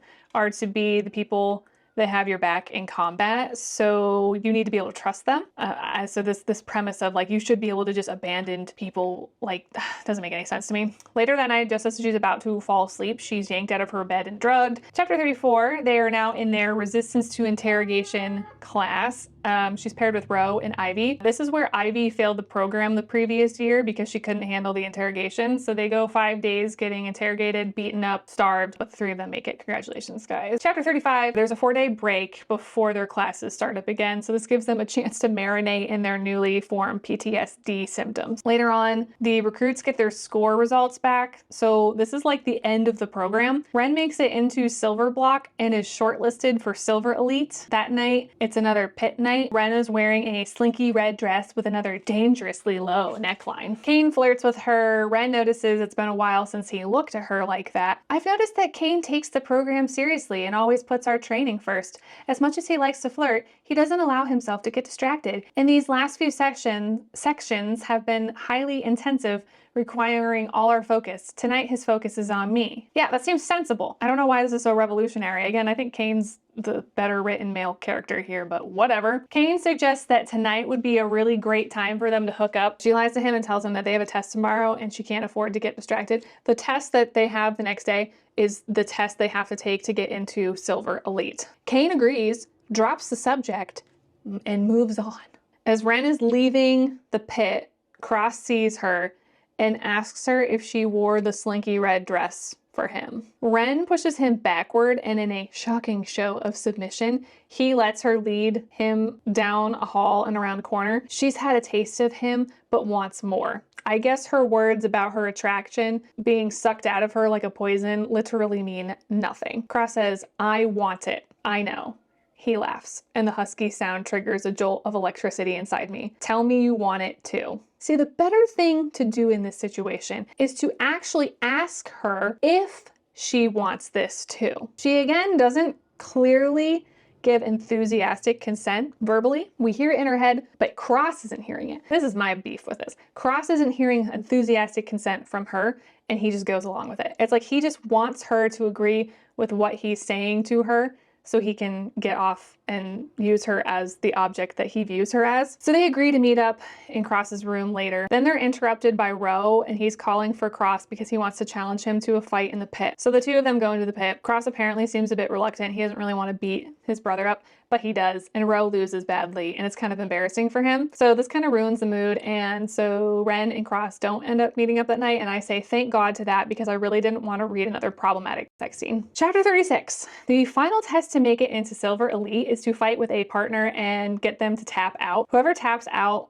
loses, and whoever wins makes it into Silver Elite. Ren is paired with Bryce. She's determined to fight to the death to get into Silver Elite. She even tells Ren, like, please let me have this. And Ren's like, girl, I can't. I have to get into this too. Bryce ends up dying on the floor. Chapter 37. Ren is sent to medical to get stitches. She's made it into Silver Elite, but is horrified about Bryce, rightfully so. Kane tells her that Anson and Kess made it into Elite as well. Not really sure how Anson made it in because he's a psycho, but whatever. Now that she's in Elite, she gets her own private quarters. That's super convenient. I guess we can see where this is going. Ren decides to stay in that night as she's rightfully distraught over what she did to Bryce. Then Cross darkens her doorstep and she just lets him in. He asks if she's gotten him out of her system. She says no, so he starts taking her clothes off. He asks her, are you still thinking about what happened, aka what happened with Bryce? She says yes, and he says, I'll make you forget. Here's the thing, maybe try actually speaking with her instead of going straight to sex.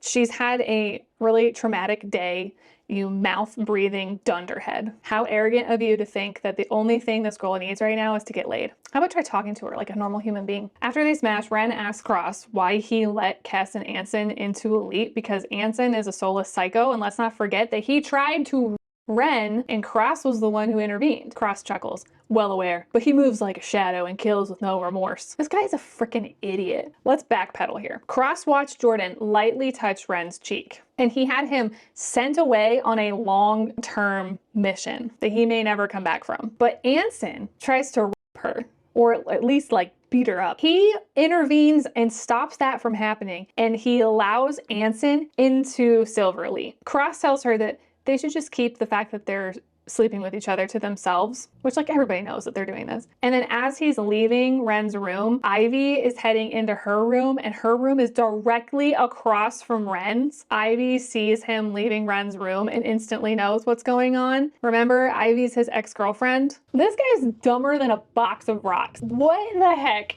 All right, chapter 38. I want to get done with this book because this book sucks. Ren gets her first mission order. She tells Declan, and he tells her to keep them informed so that they can get all the intel. So she's been assigned to track down a stolen shipment of medical supplies from a smuggler called Jasper Reed, who literally makes, I wonder if he'll be brought up in the second book because he like means nothing, but Jasper Reed smuggles stuff and gives it to the faithful. Ren lets Declan know that Cross is running a mission in Hamlet, her hometown, and to inform Griff and Tana. She says that she'll contact Tana and warn her, but Declan says that she answers to the network now, and if they decide the information is to go elsewhere, they will provide that information to those they deem necessary, so she's supposed to keep this info to herself. So of course, she doesn't do that, and she lets Tana know. Later on, they're trying to find the stolen shipment in a hospital. They come across a room full of mods who appear to be fragmented and are possibly being experimented on. Schizophrenia is probably the closest thing to a fragmented experience. Either these people are mentally ill or they're fragmented and being experimented on, and that's like disturbing and scary to Ren. They end up finding the missing shipment, I think, and call Goldblock to dismantle it. And so they're flying back to the base when they get a call from Cross. Change of plans. They need to come toward Z because Cross has requested backup. Chapter 39, Cross has Griff in custody, and they've been questioning him all day because he and Tana tried to make a run for it. Tana is being held at the inn by none other than Anson. They want Griff to tell them where the secret tunnels are, since they know that they're being used for uprising activity. Ren convinces Cross to let her talk to Griff. She can probably get him to talk since she's known him practically her whole life. If she gets the information, he has to promise that Griff and Tana will be sentenced to labor and not death. Ren begs Griff to accept this deal. It's not the best, but at least he and Tana will be alive. And then Tana suddenly links with Ren while she's talking to Griff and begs for her to come help. She's like clearly in danger. Chapter 40, Tana is clearly panicked and needs help immediately, but Ren is simultaneously trying to make this deal with Griff. And so they like make eye contact, and the way that Ren looks at Griff, he knows that she's speaking with Tana. Ren's like, hang tight, I'm gonna get the captain. He's gonna tell you this deal so you know it's real, that I'm not making this up. She's able to like slip away from her mission, her orders, whatnot, to go find Tana. She finds Tana very quickly, and Tana has shot and killed Anson after he tried to rape her. Who's surprised here? Ren tries to frame it like she was the one that killed Anson because he was trying to harm Tana. Instead of standing down, he held his gun to me, and so I shot him in self-defense. Cross knows that Ren is lying about what truly happened, but he just goes along with it. In the end, Griff did end up giving up the location of the tunnel, and he is currently being transported to the mines in Ward D, and Tana will be taken to Ward X to serve out her sentence. Ren tells her that she's sorry, but it was the only way that she could save her from the firing squad. Tana rightfully feels betrayed by her good friend. For a moment, Ren fears Tana is about to reveal her as a mod, but she doesn't because Tana is the better individual here. Ren returns to base. She can't link with Tana because Tana won't let her in. She feels numb. All her allies are gone. She's alone. She has nothing, basically. Chapter 41. Time skip. 2 months have gone by, and Ren hasn't heard a peep from Tana. But now that Ren is an elite, she has access to the labor camp logs. Here's another part of this book I really strongly disliked. Ren says, I can see when Tana scans into the mine and when she scans out. They work 12-hour days out there. I've seen photos of the women's quarters. They look comfortable. Everyone gets leisure time. The food seems decent, but a gilded cage is still a cage. I put her there. But she doesn't really feel all that bad about her best friend's predicament because she has continued to sleep with Cross. She reminds herself for now she needs to keep supplying the uprising with the information that they need. She misses Tana and her uncle, but at least she has Liddy and Kane and Cross. And she says, yes, I definitely have Cross. Almost every night. He's an addiction I can't conquer. And these days, I don't want to conquer it. When I'm in bed with Cross, it's the only time I'm able to shut my brain off and just feel. Meanwhile, your best friend Tana is slaving away in a labor camp. God, Ren sucks. I feel so bad for Tana. I'm gonna continue sleeping with the guy that sent Tana to the labor camp. I'm gonna keep sleeping with the general's son. What a self-centered, heartless, crappy thing to do. Yeah, then Ren goes into how great it is being an elite. When she's not on a mission, she can just do whatever she wants. She's finishing up sending Adrian the coordinates that she needs, that she requested when Travis enters the room.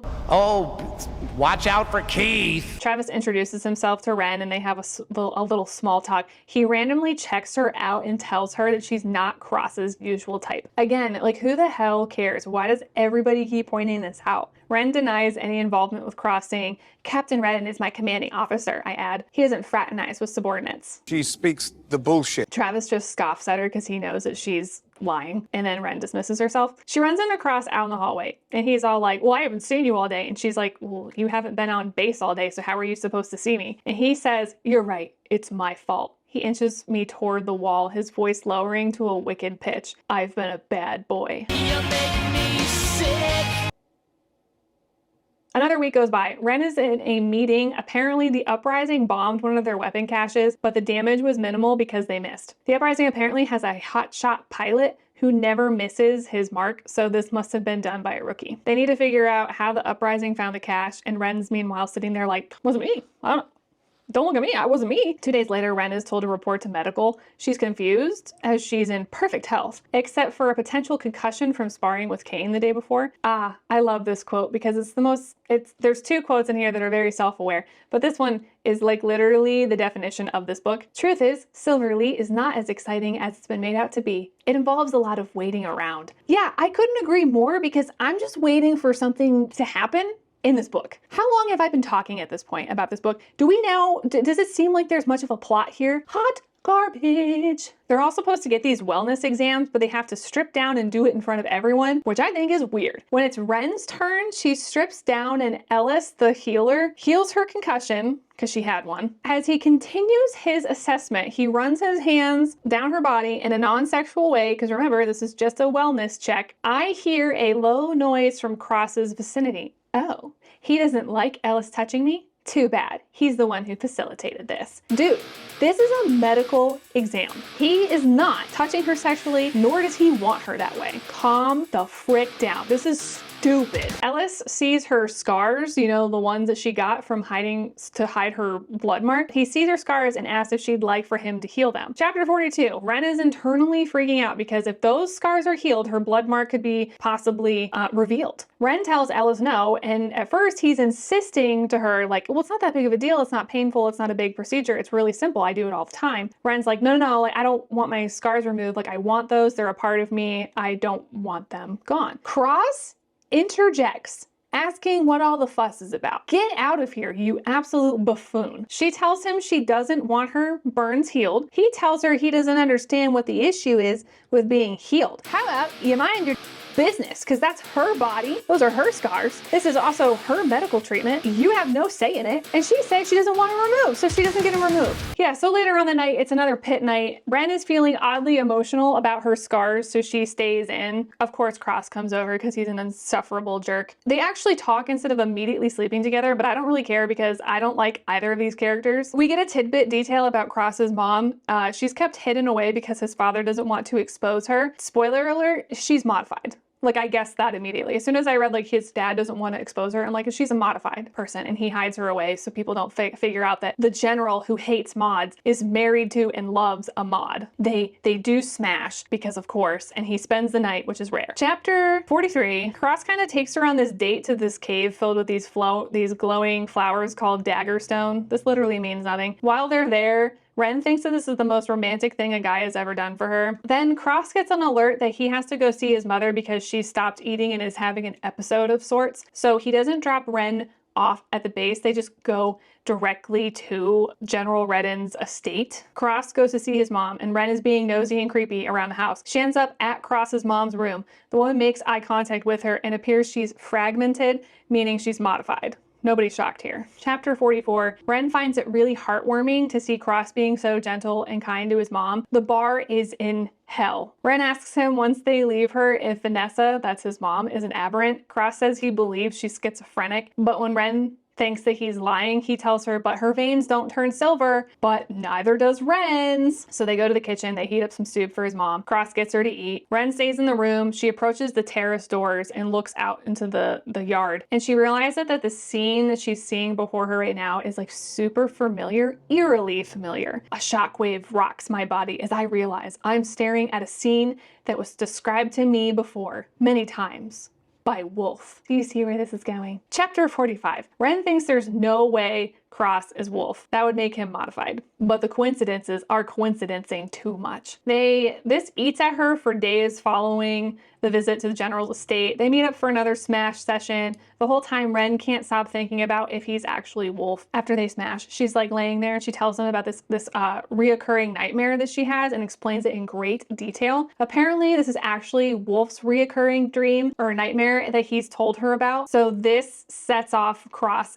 in like a very visceral way, and he reacts to this by pulling a knife on her and demanding to know who she really is. Because for the whole time he didn't realize that Ren was actually Daisy, the girl that he's been talking to for years and years and years. Chapter 46. So everyone, the big bad captain has in fact been a mod this entire time. No one in his family knows he's a mod, so he has had a pretty lonely existence too. She asks him what gifts he has.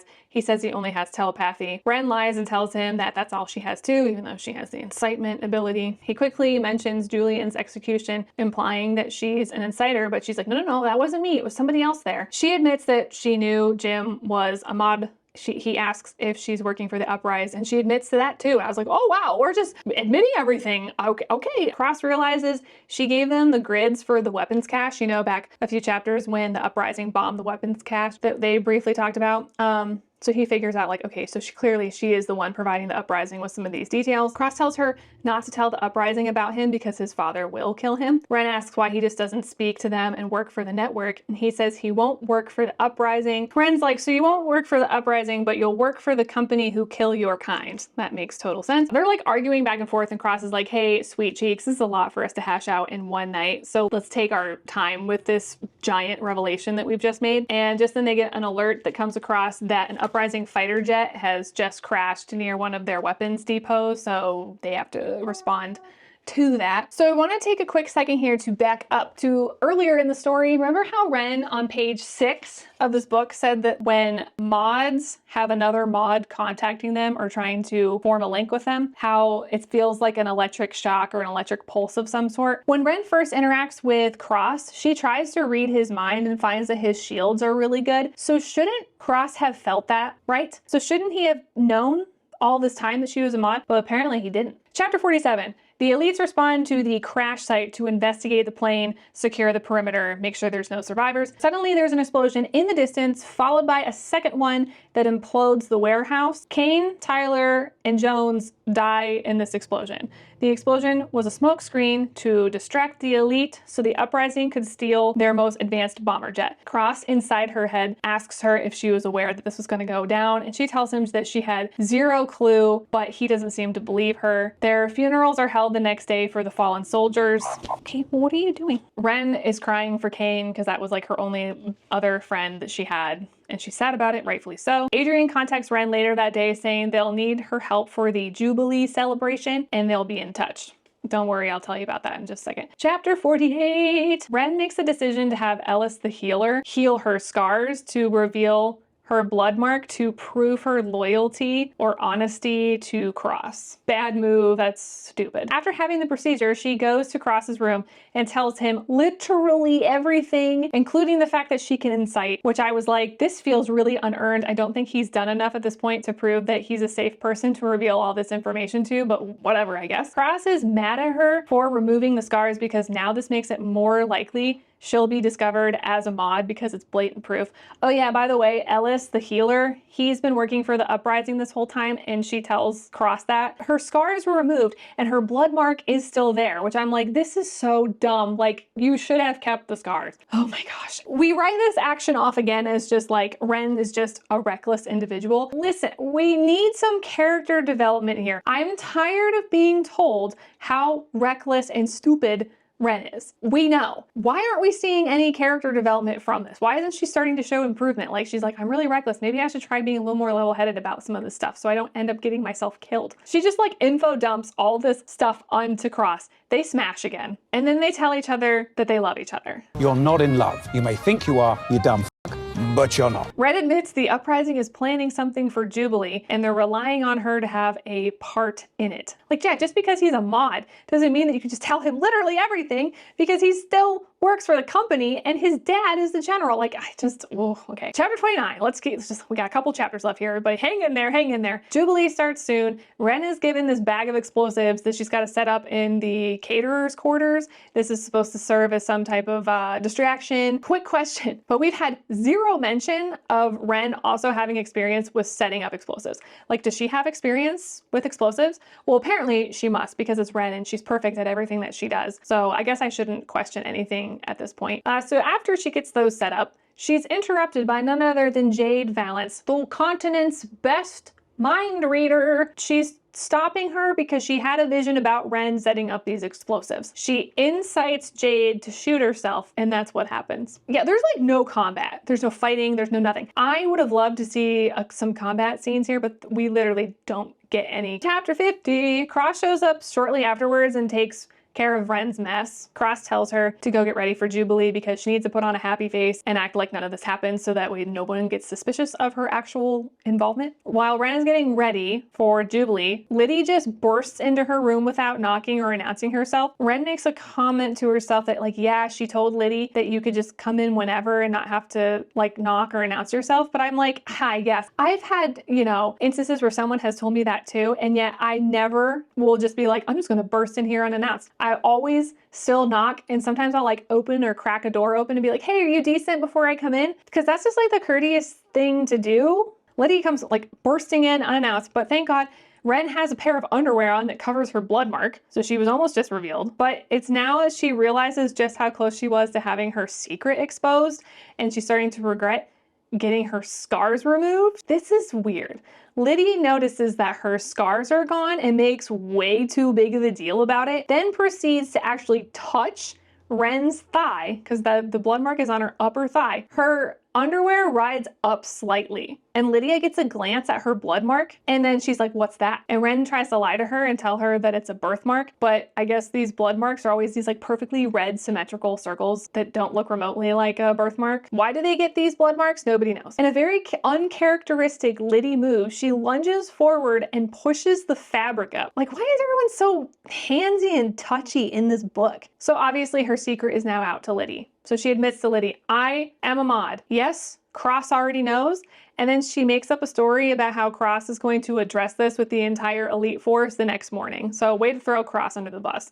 But I also really dislike Cross, so throw him under the bus as much as possible at this point. So as she's telling Liddy all this, Ivy walks into the room, and instead of just keeping this to herself, as this is brand new information, Liddy just info dumps and word vomits to Ivy. Hey, guess what? Ren's a mod. So now Ivy knows too. Ren asks if they can both keep silent about this because, like I said before, Cross is going to address this with the elites because he already knows about her. So the entire chapter just feels so insanely rushed and anticlimactic because the pacing is off. Chapter 51. Ren is at the celebration, warns Cross that things are escalating because now Ivy and Liddy know and she's like really at risk of being found out. Cross suggests to give merit to her new made-up story, they could give her a loyalist tattoo, to which Ren is vehemently against. That was really bold of you to suggest that to her when you know how she feels about all of this and the fact that she's working for the frickin' Uprising. Ren assumes that Ivy is going to report her. I can't remember if I stated this. She is now at the Jubilee celebration, which I guess is just a celebration. I guess it's like the celebration of the day that he killed the previous guy, the Severin guy. General Redden takes the stage to give a piece about how violence is necessary in war and for freedom, and how they have cleansed the continent, rooting out traitors and restoring honor to their institutions. Super great. As the speech continues, Ren catches a glimpse of Adrian in the crowd, so she knows that Adrian's up to something. Suddenly, the general starts struggling to speak, his words becoming jumbled and nonsensical. He starts to hit himself, mumbling gibberish under his breath. The entire room notices this, and everyone starts to kind of grow alarmed and panicked. The general is then, it escalates badly enough with the general that he is escorted from the room and Travis assures the crowd that everything is fine and they'll get to the bottom of the issue. So, and then all of a sudden the explosives that Ren set up, they go off and it's just, you know, madness, it's chaos. Chapter 52, Ren follows after Adrian and asks what she did to the general. Turns out Adrian, who's sagging against a wall, clearly spent from whatever power she used.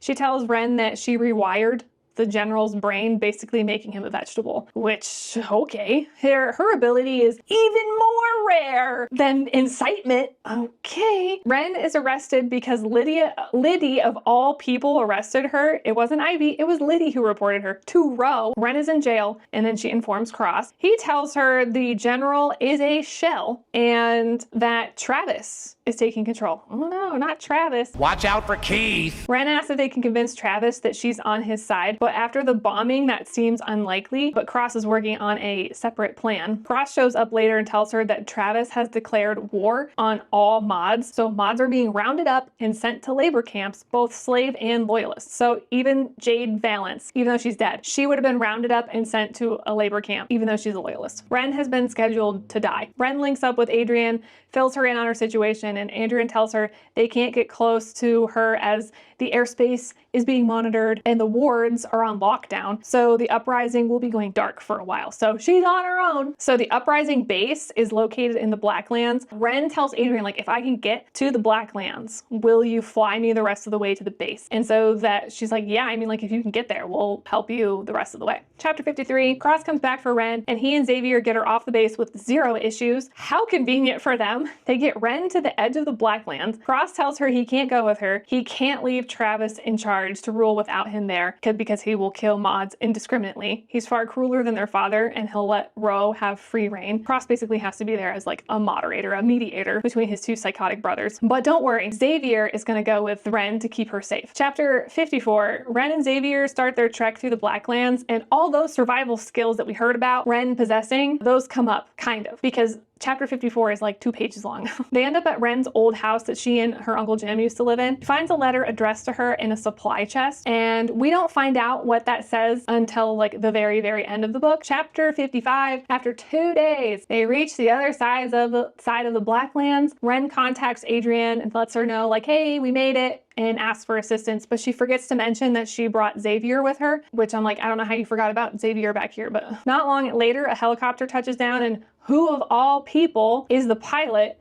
is none other than Kane. Kane turns out to be Grayson Blake. That's the Uprising's hotshot pilot that they brought up earlier. Xavier is basically taken into custody because he's not a mod and he's a command lieutenant. Yeah, Ren didn't think that was a pertinent thing to bring up while heading into the Uprising's freaking base. This girl's dumb. Maybe that's the reason why the network didn't contact her, because they were like, yeah, she might be like really good at everything, but she's just really dumb. She's a liability. That's probably it. Yeah, Kane even tells her like, hey, you could have given us a warning that you had Xavier with you. And she's like, she literally is like, I just forgot. Ren reaches out to Cross to let him know that she made it and tells him that she loves him. On the last page of the book, we find out that the letter Jim left for Ren is really her origin story. Ren's actual name is Stella Hess. Her mother was Mariana Serrano. She was executed for concealing her mod identity from the company. Her father was Jake Hess, who died in the Sunpost attack, a modified retaliation to the bombing of Vatera Ridge. The bombing her parents coordinated. So to the uprising, her parents are known as the Tin Block Traitors. They are responsible for the loss of countless modified lives. Her mother betrayed her people and her father helped her do it. End of book 1.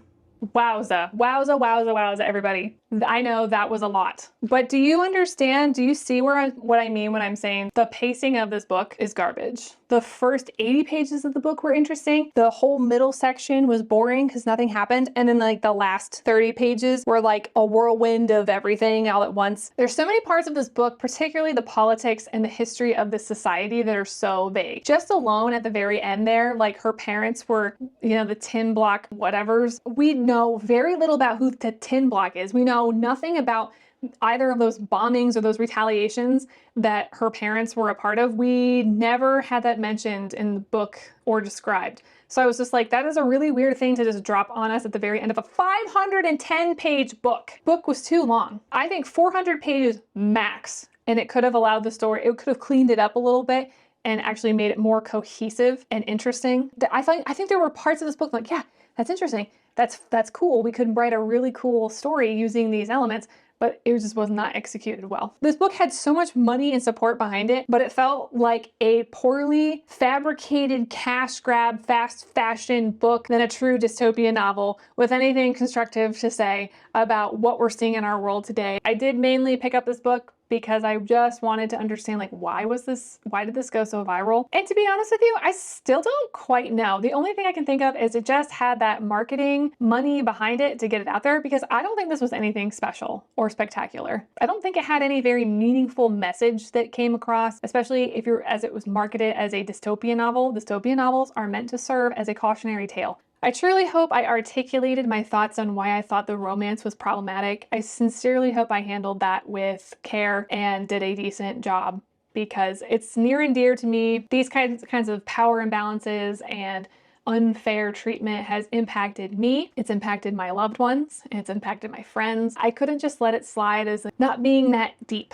I'm like, this is problematic dialogue. This is problematic behavior. I am not going to sit here and pretend like, just because this is a fictional book, that this is acceptable and tolerable and I should just read it, roll my eyes, and keep going. Like, I'm sorry, I couldn't really do that on this one. I came at this one from my own personal experiences and felt uncomfortable by a lot of stuff in this book, particularly the romance, and then also some of the ways that Ren would justify her actions, and especially about Tana and Tana's circumstances with the labor camp.